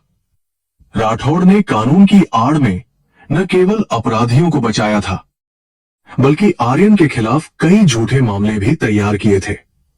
अनन्या ने तय किया कि वह इस भ्रष्ट अधिकारी को बेनकाब करने के लिए एक डिजिटल जाल बिछाएगी, जिसे वह कभी नहीं काट पाएगा। उसकी आंखों में अब एक ऐसी चमक थी जो केवल सच्चाई की जीत के लिए होती है। आर्यन ने अपनी अंडरवर्ल्ड की सेना को आदेश दिया कि वे किसी भी हिंसक गतिविधि में शामिल न हों, क्योंकि अब वे कानूनी लड़ाई लड़ रहे थे। उसने महसूस किया कि अनन्या के प्रभाव के कारण उसका सोचने का तरीका अब पूरी तरह से बदल चुका था और वह समझदार हो गया था। अब वह केवल अपनी ताकत का प्रदर्शन नहीं करना चाहता था, बल्कि वह समाज में एक सकारात्मक बदलाव लाने का इच्छुक था। अनन्या ने उसे एक सच्चा नायक बनाने की दिशा में पहला और सबसे महत्वपूर्ण कदम उठा लिया था। उन्होंने उन सभी सबूतों को एक साथ संकलित किया और एक प्रभावशाली अंतर्राष्ट्रीय समाचार एजेंसी को गुमनाम रूप से भेजने की योजना बनाई, ताकि कोई दबाव न डाल सके। अनन्या जानती थी कि अगर यह खबर एक बार बाहर आ गई तो राठौड़ और उसके साथियों के पास छुपने की कोई जगह नहीं बचेगी। उसने डेटा को एनक्रिप्ट किया और कई लेयर्स की सुरक्षा लगा दी, ताकि हैकर्स उसे डिलीट न कर सकें। यह डिजिटल युद्ध उतना ही खतरनाक था जितना कि सड़कों पर होने वाली असली गोलियों की लड़ाई। काम के बीच अनन्या ने महसूस किया कि उसकी अपनी भावनात्मक स्थिति भी बहुत नाजुक हो गई थी, क्योंकि वह आर्यन के काफी करीब आ गई थी। वह अक्सर सोचती थी कि क्या यह रिश्ता केवल जरूरत पर आधारित था या इसके पीछे कोई गहरा और सच्चा प्रेम छुपा हुआ था। आर्यन की खामोश उपस्थिति उसे एक ऐसी सुरक्षा का एहसास दिलाती थी जो उसने अपने पूरे जीवन में पहले कभी महसूस नहीं की थी। उसने अपने दिल की धड़कनों को सुनने की कोशिश की, जो अब आर्यन के नाम के साथ गूंजती थी। शहर के अन्य छोटे गैंगस्टर्स ने भी महसूस किया कि शक्ति का संतुलन अब आर्यन की ओर झुक रहा था और वे उससे हाथ मिलाने लगे थे। अनन्या ने आर्यन को सलाह दी कि वह इन नए सहयोगियों का चयन बहुत सावधानी से करे और उनकी पृष्ठभूमि की पूरी जांच करे। उसने एक ऐसा नेटवर्क तैयार किया जो सूचनाओं के आदान प्रदान में माहिर था और दुश्मनों की हर चाल की खबर उसे पहले दे देता था। आर्यन का साम्राज्य अब केवल बाहुबल पर नहीं, बल्कि सूचना और बुद्धिमत्ता की नींव पर खड़ा था। अचानक खबर मिली कि इंस्पेक्टर राठौड़ ने अनन्या के खिलाफ एक गिरफ्तारी वारंट जारी कर दिया है और पुलिस की एक टीम महल की ओर आ रही है। आर्यन के चेहरे पर गुस्सा साफ झलक रहा था, लेकिन अनन्या ने उसे शांत रहने और कानून का पालन करने की सलाह दी। उसने पहले ही अपने वकीलों की एक बड़ी फौज तैयार कर ली थी, जो किसी भी कानूनी चुनौती का सामना करने के लिए तैयार थी। वह जानती थी कि यह राठौड़ की हताशा का प्रतीक था और उसकी हार का शुरुआती संकेत था। पुलिस जब महल पहुंची तो अनन्या ने बहुत ही शांति और शालीनता से उनका स्वागत किया और अपने दस्तावेजों को उनके सामने पेश किया।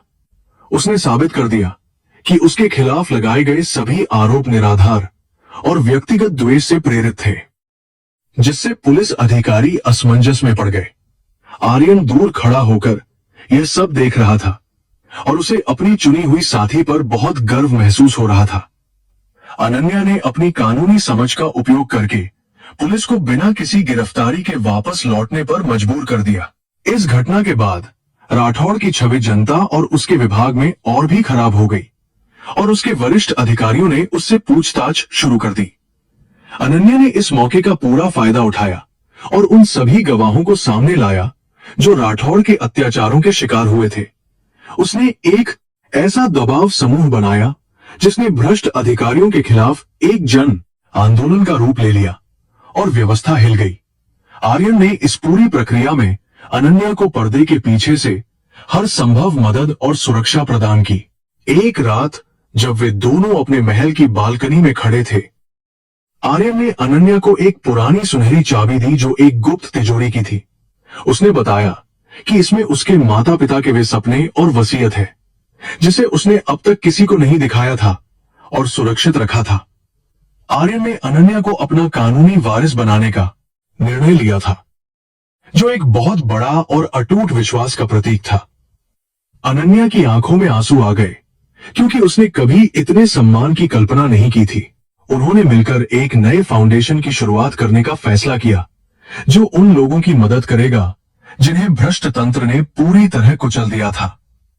अनन्या इस फाउंडेशन की अध्यक्ष बनी और उसने अपनी पूरी ऊर्जा और संसाधन गरीबों के उत्थान और न्याय के लिए लगा दे।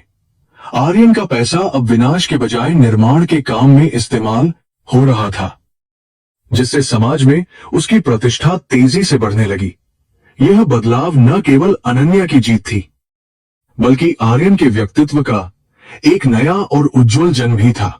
लेकिन विक्रम मल्होत्रा अभी भी शांत नहीं था और उसने अंतर्राष्ट्रीय अपराधियों के साथ मिलकर शहर के बंदरगाह पर एक बड़े धमाके की योजना बनाई थी। अनन्या को अपनी जासूसी प्रणाली के जरिए इस साजिश की भनक लग गई और उसने तुरंत तटीय सुरक्षा बलों को सूचित कर दिया। उसने आर्यन के साथ मिलकर बंदरगाह के नक्शों का अध्ययन किया और उन संभावित ठिकानों को चिन्हित किया जहां विस्फोटक छुपाए जा सकते थे। उनके पास बहुत कम समय था और खतरा बहुत बड़ा और विनाशकारी लग रहा था। रात के अंधेरे में वे दोनों खुद बंदरगाह पर पहुंचे ताकि वे व्यक्तिगत रूप से इस ऑपरेशन की निगरानी कर सकें और सब कुछ देख सकें। अनन्या ने एक विशेष थर्मल इमेजिंग डिवाइस का उपयोग किया जिससे उसे अंधेरे में भी छिपे हुए इंसानों और संदिग्ध वस्तुओं की पहचान हो गई। उसने देखा कि कुछ लोग एक कंटेनर के पास संदिग्ध हरकतें कर रहे थे और उनके पास आधुनिक हथियार भी थे। आर्यन ने अपने विशेष कमांडो दस्ते को चारों ओर से घेरने का आदेश दिया और हमला शुरू कर दिया। भीषण गोलीबारी के बीच अनन्या ने उस मुख्य बम को ढूंढ निकाला जिसे रिमोट कंट्रोल से संचालित किया जाना था और जो बहुत घातक था। उसने अपनी तकनीकी विशेषज्ञता का उपयोग करते हुए उस बम के सर्किट को डिकोड किया और उसे निष्क्रिय करने के लिए अपनी पूरी एकाग्रता लगा दी। आर्यन ने उसे कवर दिया और सुनिश्चित किया कि कोई भी हमलावर अनन्या के करीब न पहुंच सके और उसे चोट न पहुंचाए। उन दोनों के बीच का यह असाधारण तालमेल मौत के साए में भी बहुत मजबूत और अडिग दिखाई दिया। अंततः अनन्या ने बम को सफलतापूर्वक डिफ्यूज कर दिया और एक बहुत बड़े जानमाल के नुकसान को होने से अपनी सूझबूझ से बचा लिया। पुलिस और सेना ने मौके पर पहुंचकर विक्रम के सभी आदमियों को गिरफ्तार कर लिया। हालांकि विक्रम फिर से भाग निकलने में कामयाब रहा। आर्यन ने अनन्या को गले से लगा लिया और उसकी धड़कनें अब भी तेज थीं, लेकिन मन में एक अपार शांति थी। उसने महसूस किया कि वे दोनों मिलकर किसी भी बड़ी और कठिन आपदा को टालने में पूरी तरह सक्षम थे। अगले दिन अखबारों में अनन्या और आर्यन के साहसिक कारनामों की चर्चा थी और उन्हें शहर के असली रक्षक के रूप में सराहा जा रहा था। इंस्पेक्टर राठौड़ को भ्रष्टाचार और लापरवाही के आरोप में सस्पेंड कर दिया गया और उसके खिलाफ एक उच्च स्तरीय जांच बिठा दी गई। अनन्या ने अपने खोए हुए परिवार के गौरव को फिर से हासिल कर लिया था और अब कोई उसे तिरस्कार से नहीं देख सकता था। उसका सफर एक बेबस दुल्हन से एक शक्तिशाली नायिका तक का बहुत ही प्रेरणादायक और असाधारण था। आर्यन ने अनन्या के सम्मान में एक बहुत बड़े उत्सव का आयोजन किया, जहां उसने उसे अपने जीवन का सबसे महत्वपूर्ण हिस्सा घोषित किया।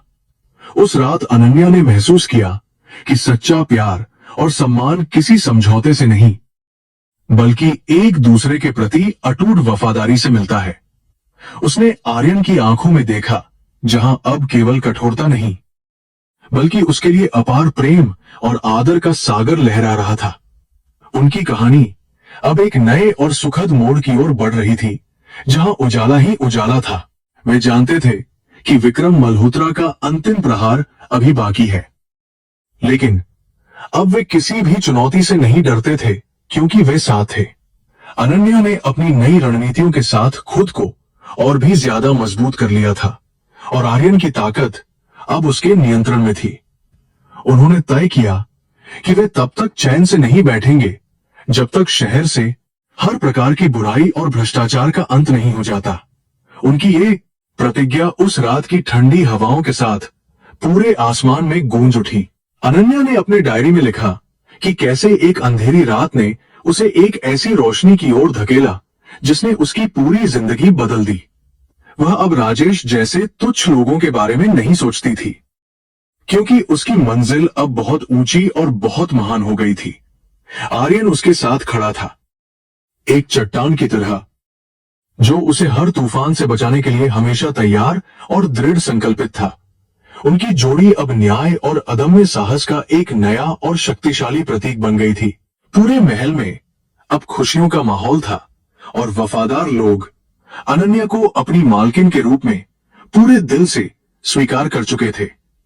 समीर, जो पहले अनन्या का विरोध करता था, अब उसका सबसे वफादार रक्षक बन गया था और उसकी हर बात का सम्मान करता था। अनन्या ने सबको साथ लेकर चलने की अपनी नीति से सबका दिल जीत लिया था और एक नया समाज बनाया था। यह उसके व्यक्तित्व की सबसे बड़ी जीत थी, जिसने उसे एक असाधारण और सम्मानीय महिला बना दिया था। रात के सन्नाटे में अनन्या ने महसूस किया कि उसकी आत्मा को अब वह शांति मिल गई है, जिसकी उसे हमेशा से बहुत तलाश थी। उसने महसूस किया कि आर्यन की क्रूरता के पीछे छिपे हुए उस कोमल दिल को उसने अपनी ममता और समझदारी से जीत लिया था। अब वे केवल एक साथ रहने वाले दो लोग नहीं थे, बल्कि एक ऐसी ताकत थे जो दुनिया को बदल सकती थी। सूरज की पहली किरण ने उनके भविष्य के उज्जवल और सुनहरे रास्ते की ओर एक नया इशारा कर दिया था। बाहर मूसलाधार बारिश हो रही थी और बादलों की भयंकर गर्जना किसी आने वाले प्रलयंकारी युद्ध का स्पष्ट संकेत दे रही थी। आर्यन ने अपनी अत्याधुनिक पिस्तौल की मैगजीन की सावधानी से जांच की और अपनी बुलेट प्रूफ जैकेट को कस लिया, जबकि अनन्या ने अपने लैपटॉप की स्क्रीन पर बिजली की गति से उंगलियां चलानी शुरू कर दी। उनके सामने विक्रम मल्होत्रा का विशाल और अभेद्य मुख्य कार्यालय था, जो आज रात उनके अंतिम और निर्णायक प्रहार का मुख्य केंद्र बनने वाला था। दोनों की आंखों में एक ही अटूट संकल्प था कि आज इस गहरी बुराई का हमेशा के लिए अंत होगा। 102 आर्यन के विशेष कमांडो दस्ते ने घने अंधेरे और बारिश का पूरा फायदा उठाते हुए उस गगनचुंबी इमारत की चारों दिशाओं से घेराबंदी कर ली थी। वे किसी साए की तरह चुपचाप और सतर्कता के साथ आगे बढ़ रहे थे ताकि दुश्मन को उनकी मौजूदगी की भनक तक न लगे। इसी बीच अनन्या ने डिजिटल दुनिया में अपना शक्तिशाली हमला शुरू किया और विक्रम के सभी मुख्य सर्वरों में सफलतापूर्वक सेंध लगा दी। वह अच्छी तरह जानती थी कि केवल शारीरिक शक्ति ही पर्याप्त नहीं है, बल्कि आर्थिक रूप से भी दुश्मन को पूरी तरह पंगु बनाना अनिवार्य होगा।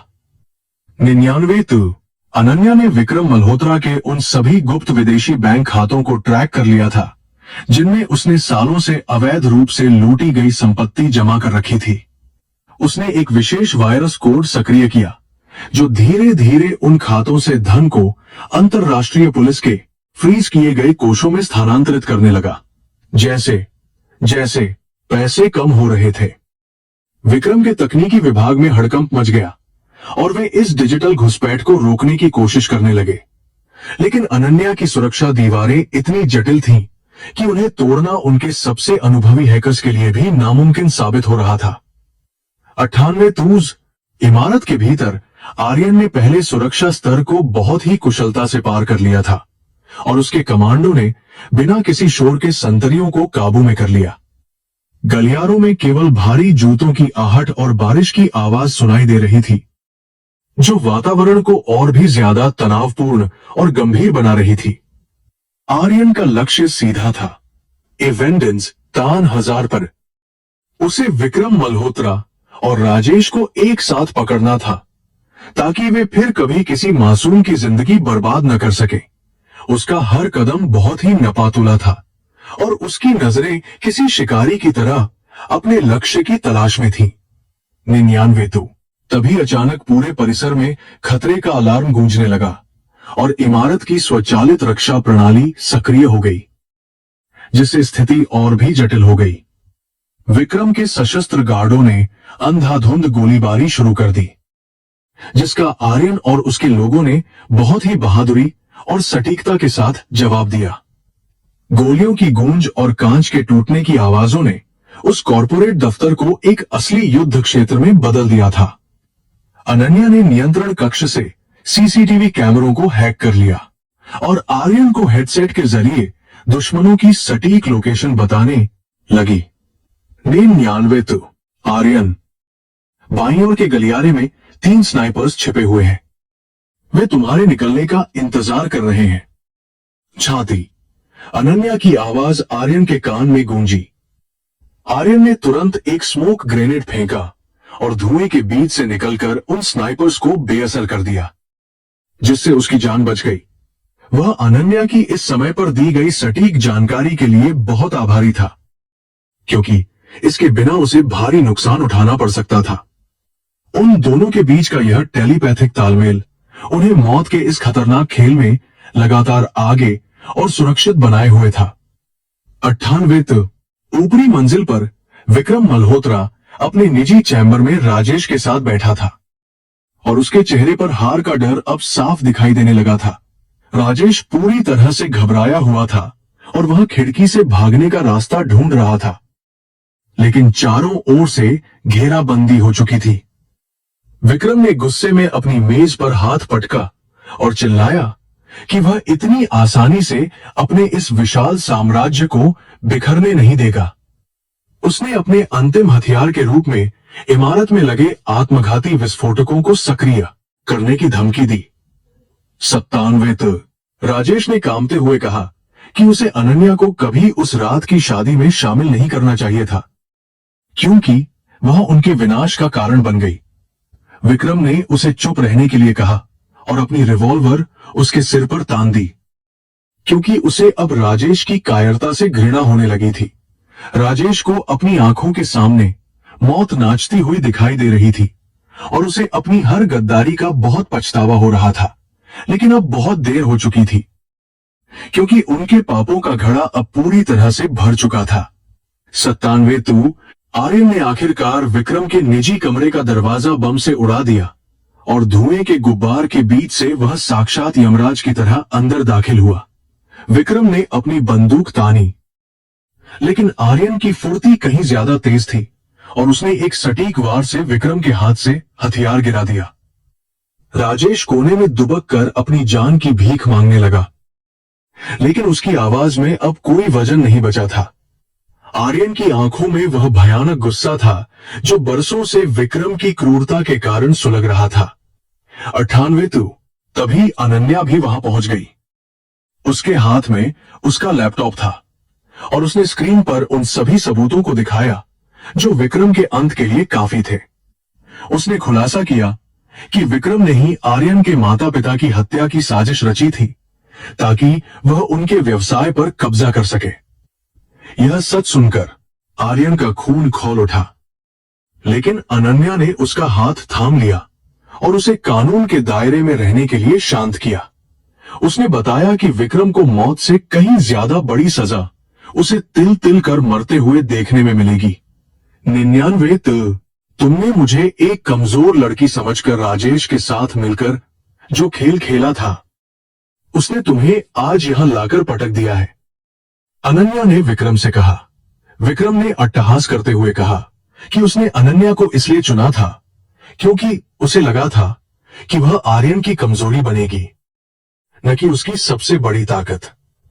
उसने स्वीकार किया कि वह अनन्या की बौद्धिक क्षमता और रणनीतिक सोच को आंकने में बहुत बड़ी और ऐतिहासिक गलती कर बैठा था।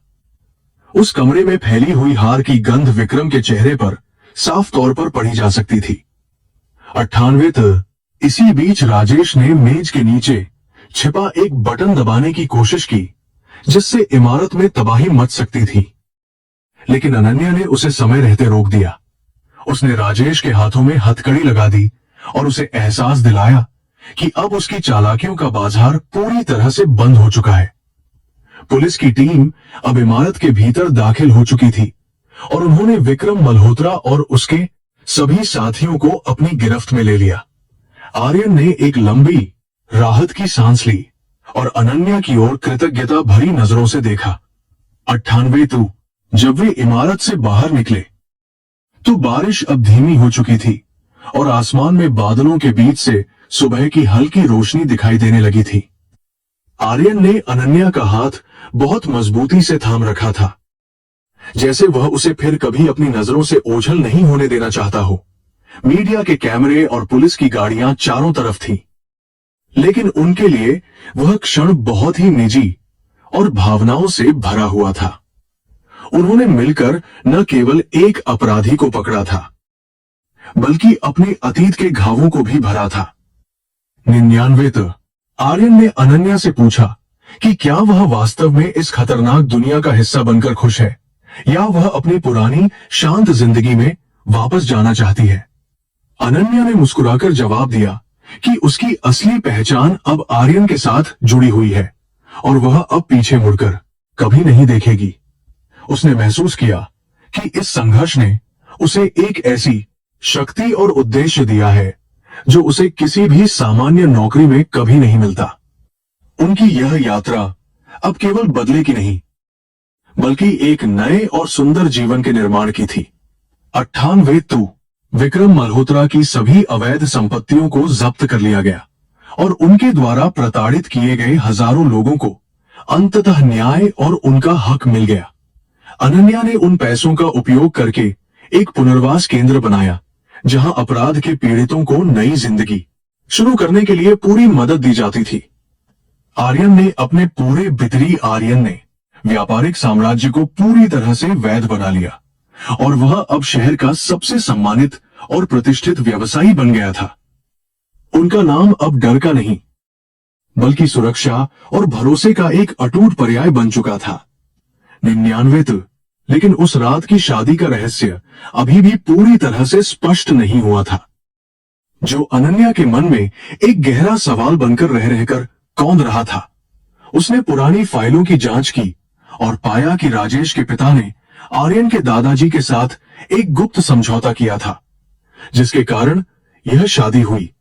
उस समझौते में लिखा था कि दोनों परिवारों के वारिसों का मिलन उनके पुराने व्यापारिक झगड़ों को हमेशा के लिए खत्म कर देगा और शांति लाएगा।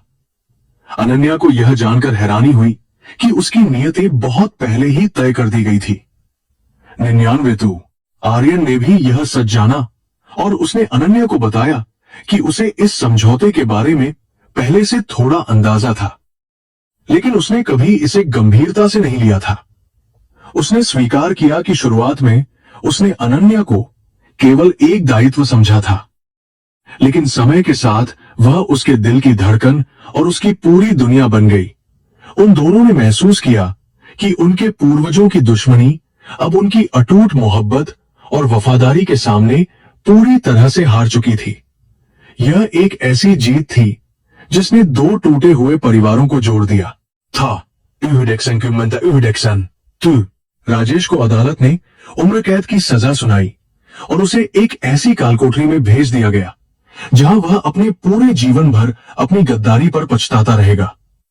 उसे अब समझ आया कि पैसे के लालच में उसने अपनी सबसे कीमती चीज यानी अनन्या का विश्वास और साथ हमेशा के लिए खो दिया था। विक्रम मल्होत्रा का भी वही हश्र हुआ और उसका नाम इतिहास के काले पन्नों में एक क्रूर अपराधी के रूप में हमेशा के लिए दर्ज हो गया। न्याय की इस जीत ने पूरे शहर में एक नई उम्मीद और विश्वास की लहर पैदा की। 99 अनन्या ने अपने माता पिता की कब्र पर जाकर उन्हें यह सुखद समाचार सुनाया कि उनकी बेटी ने आखिरकार उनके अपमान का पूरा बदला ले लिया है और वह सुरक्षित है। उसने वहां फूल चढ़ाए और अपनी आंखों के आंसू पोंछते हुए एक नई और बेहतर शुरुआत का संकल्प लिया जो सबके लिए सुखद हो। आर्यन उसके पीछे खड़ा था। उसका मौन समर्थन अनन्या को वह सारी ताकत दे रहा था जिसकी उसे अपनी जिंदगी के इस नए पड़ाव पर जरूरत थी। वे दोनों अब एक दूसरे के पूरक बन चुके थे। 98 महल में वापस लौटते समय अनन्या ने महसूस किया कि उसकी जिंदगी की वह सबसे डरावनी रात वास्तव में उसके लिए एक बहुत बड़ा आशीर्वाद साबित हुई थी। अगर उस रात उसकी आंखों की पट्टी नहीं खुली होती तो वह शायद आज भी उस भ्रष्ट और झूठे राजेश के साथ अपनी जिंदगी बर्बाद कर रही होती। आर्यन के उस क्रूर चेहरे के पीछे उसे एक ऐसा कोमल और वफादार दिल मिला था जो केवल उसके लिए ही धड़कता था। उसने खिड़की से बाहर देखते हुए भगवान का शुक्रिया अदा किया और मुस्कुरा दी। 99 आर्यन ने अनन्या के लिए एक विशेष सरप्राइज प्लान किया था, जहां उसने उस पुराने मंदिर को फिर से सजवाया था जहां उनकी वह रहस्यमयी और अंधेरी शादी हुई थी। इस बार वहां कोई पट्टी नहीं थी, कोई डर नहीं था और कोई गद्दार राजेश नहीं था, बल्कि केवल वे दोनों और उनकी सच्ची भावनाएं थीं।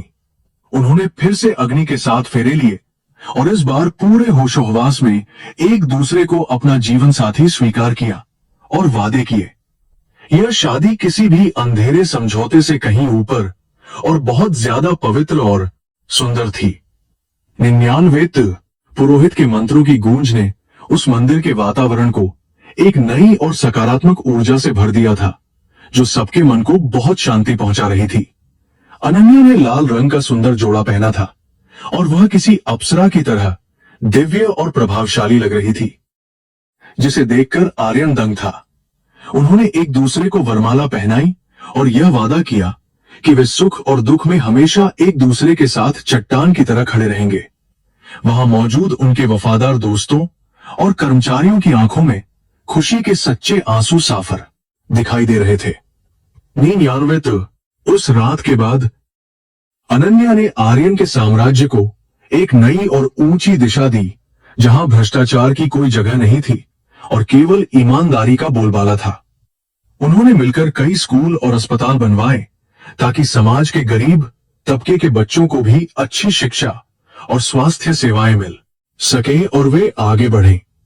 आर्यन का नाम अब केवल एक पूर्व अंडरवर्ल्ड किंगपिन के रूप में नहीं, बल्कि एक महान दानवीर और समाज सेवी के रूप में पूरे देश में जाना जाने लगा था। अनन्या इस बदलाव की मुख्य सूत्रधार और प्रेरणा थी।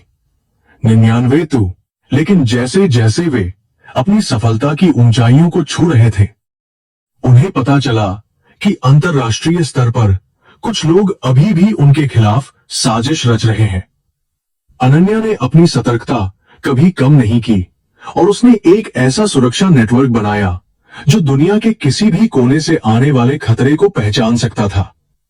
वह जानती थी कि शांति बनाए रखने के लिए हमेशा युद्ध के लिए तैयार रहना जरूरी है, और उसने खुद को पूरी तरह तैयार किया।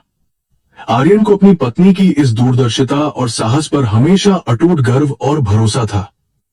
99 उनकी कहानी अब एक किंवदंती बन चुकी थी, जिसे लोग आने वाली पीढ़ियों को सुनाते थे कि कैसे प्यार और बुद्धि ने सबसे बड़े अंधकार को हराया। अनन्या ने साबित कर दिया था कि एक महिला की ताकत उसके आंसुओं में नहीं, बल्कि उसके अटूट संकल्प और उसकी अदम्य बुद्धिमत्ता में छिपी होती है। आर्यन उसके साथ हर कदम पर खड़ा रहा, जिससे यह साबित हुआ कि एक सच्चा पुरुष अपनी साथी को दबाता नहीं, बल्कि उसे ऊपर उठाता है। उनका जीवन अब पूर्णता और असीम प्रेम के एक नए और सुखद अध्याय में था।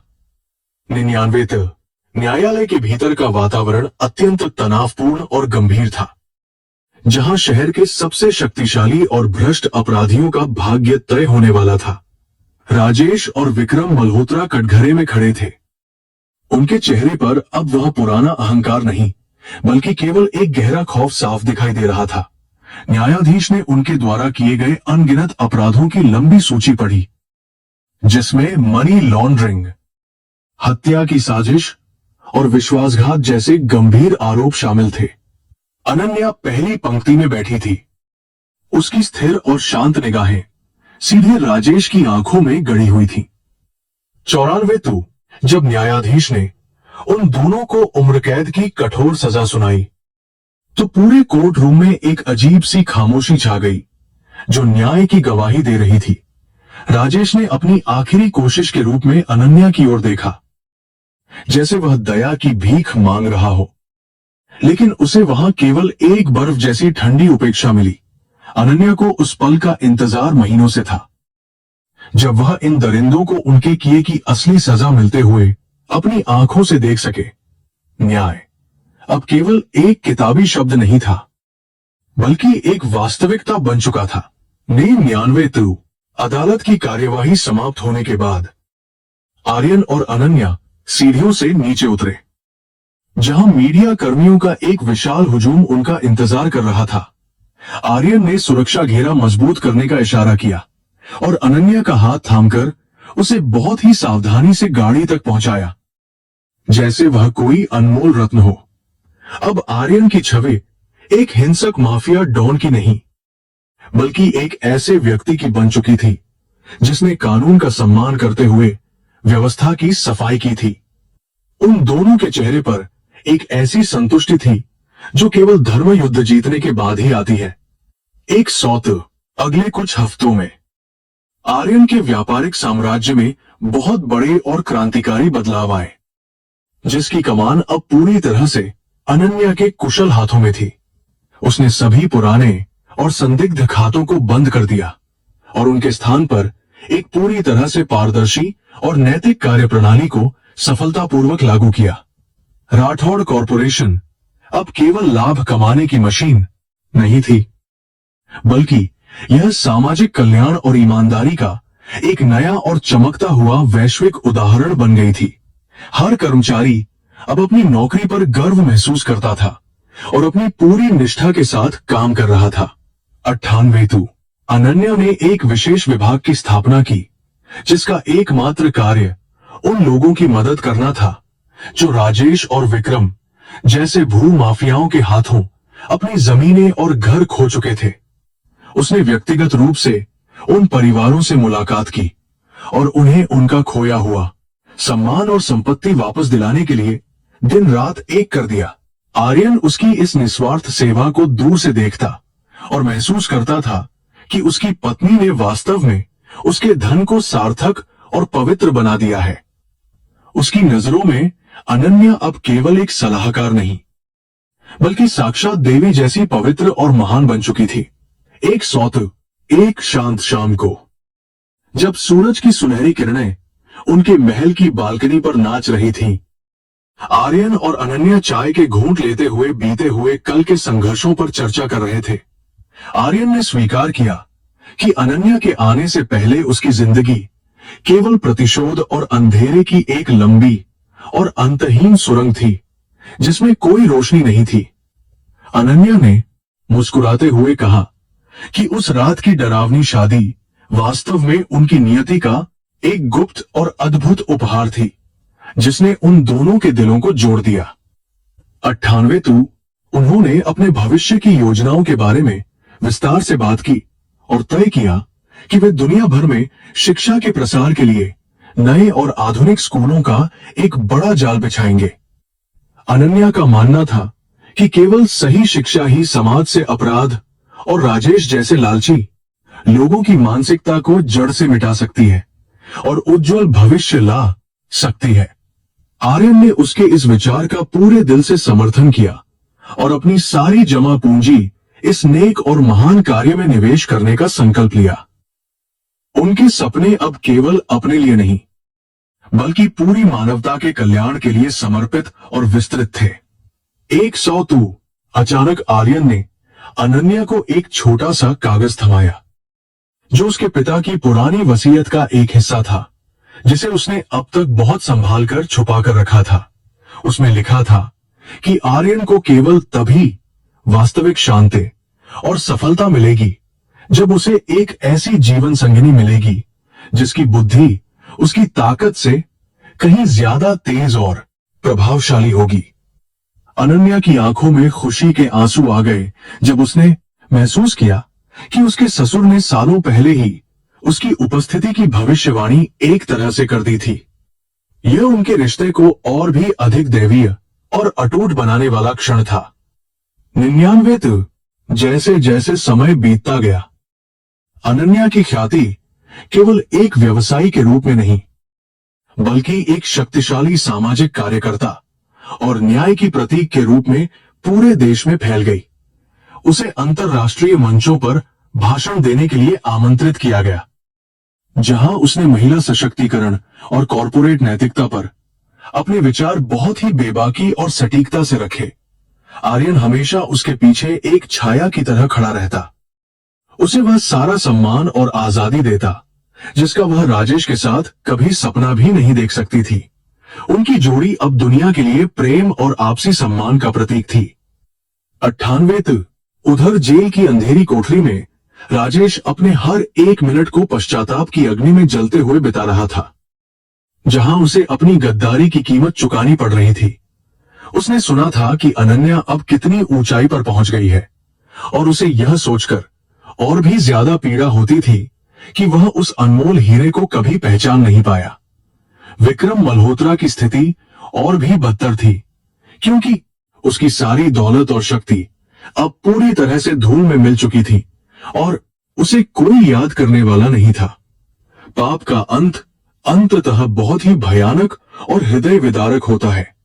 99 अनन्या ने अपने भाई को विदेश की सबसे प्रतिष्ठित यूनिवर्सिटी में उच्च शिक्षा के लिए भेजा और सुनिश्चित किया कि उसका परिवार अब किसी भी प्रकार के आर्थिक या मानसिक अभाव में न रहे। उसके माता पिता का नाम अब शहर के सबसे सम्मानित परिवारों में गिना जाता था, जिसे अनन्या ने अपनी मेहनत और बुद्धिमानी से फिर से हासिल किया था। वह अक्सर अपने पुराने घर जाती और उस छोटे से कमरे में बैठकर अपनी संघर्षपूर्ण यात्रा को याद करती, जो उसे हमेशा जमीन से जुड़े रहने की प्रेरणा देती थी। 94 एक रात जब वे दोनों अपने बागान में टहल रहे थे, आर्यन ने अनन्या के सामने घुटनों पर बैठकर उसे फिर से एक हीरे की अंगूठी पहनाई और अपने प्यार का इजहार किया। यह अंगूठी किसी सौदे या शादी की मजबूरी का हिस्सा नहीं थी, बल्कि यह उनके बीच विकसित हुए उस अगाध और सच्चे प्रेम का एक सुंदर प्रतीक थी। अन्या ने आर्यन को गले लगा लिया और महसूस किया कि उसकी खोज अब पूरी हो गई है। उसे वह सब कुछ मिल गया जिसकी उसने कभी कल्पना नहीं की थी। रात का आकाश तारों से जगमगा रहा था, जैसे उनके सुखद भविष्य की गवाही दे रहा हो। 99 उन्होंने अपनी कहानी को एक किताब के रूप में लिखने का फैसला किया, ताकि दुनिया जान सके कि कैसे एक महिला की बुद्धि और एक पुरुष के धैर्य ने असंभव को संभव कर दिखाया। अनन्या ने अपनी किताब का शीर्षक वही रखा जो उसकी जिंदगी का सबसे बड़ा मोड़ था, अंधेरे की दुल्हन से उजाले की रानी तक का सफर। यह किताब प्रकाशित होते ही बेस्ट सेलर बन गई और लाखों युवाओं के लिए प्रेरणा का एक महान स्रोत साबित हुई, जिन्होंने मुश्किलों से हार मान ली थी। उनकी जीत अब व्यक्तिगत नहीं रही थी। 96 महल के सुरक्षाकर्मी और वफादार नौकर अब अनन्या को अपनी असली मालकिन के रूप में न केवल स्वीकार करते थे, बल्कि उनके मन में उसके प्रति एक गहरा और अटूट आदर भाव भी था। समीर, जो अब सुरक्षा प्रमुख बन चुका था, अनन्या की सुरक्षा के लिए अपनी जान देने को भी हमेशा तैयार रहता था, क्योंकि उसने अनन्या का साहस करीब से देखा था। घर का कोना कोना अब सकारात्मकता और खुशियों से भरा हुआ था। जहां कभी केवल षड्यंत्रों और अंधेरे का ही राज हुआ करता था और हर कोई खुश था। 98 वर्षों बाद जब अनन्या और आर्यन की एक छोटी बेटी हुई, तो उन्होंने उसका नाम अन्या रखा, जिसका अर्थ है अटूट और न्यायपूर्ण, जो उनके जीवन के मूल्यों को पूरी तरह दर्शाता था। उन्होंने उसे बचपन से ही दया, साहस और नैतिकता के पाठ पढ़ाए, ताकि वह भी अपने माता पिता की तरह समाज में एक सकारात्मक बदलाव लाने में सक्षम बन सके। उनकी विरासत अब केवल धन और शक्ति तक सीमित नहीं थी, बल्कि वह संस्कारों और चरित्र की एक अटूट और लंबी श्रृंखला बन चुकी थी। 96 राजेश की मृत्यु की खबर एक दिन सुबह अखबार के कोने में छोटी सी छपी थी, लेकिन अनन्या ने उस पर कोई विशेष प्रतिक्रिया नहीं दी, क्योंकि वह अतीत को बहुत पीछे छोड़ चुकी थी। उसने महसूस किया कि नफरत को पालने से बेहतर है कि उसे माफ कर दिया जाए और अपने जीवन के सुंदर पलों पर पूरी तरह ध्यान केंद्रित किया जाए। आर्यन ने भी इस बात पर सहमति जताई और उन्होंने उस दिन एक नया अनाथालय खोलने का शुभ कार्य किया, ताकि वे खुशियां बांट सकें। उनकी यह महानता ही उन्हें दूसरों से अलग बनाती थी।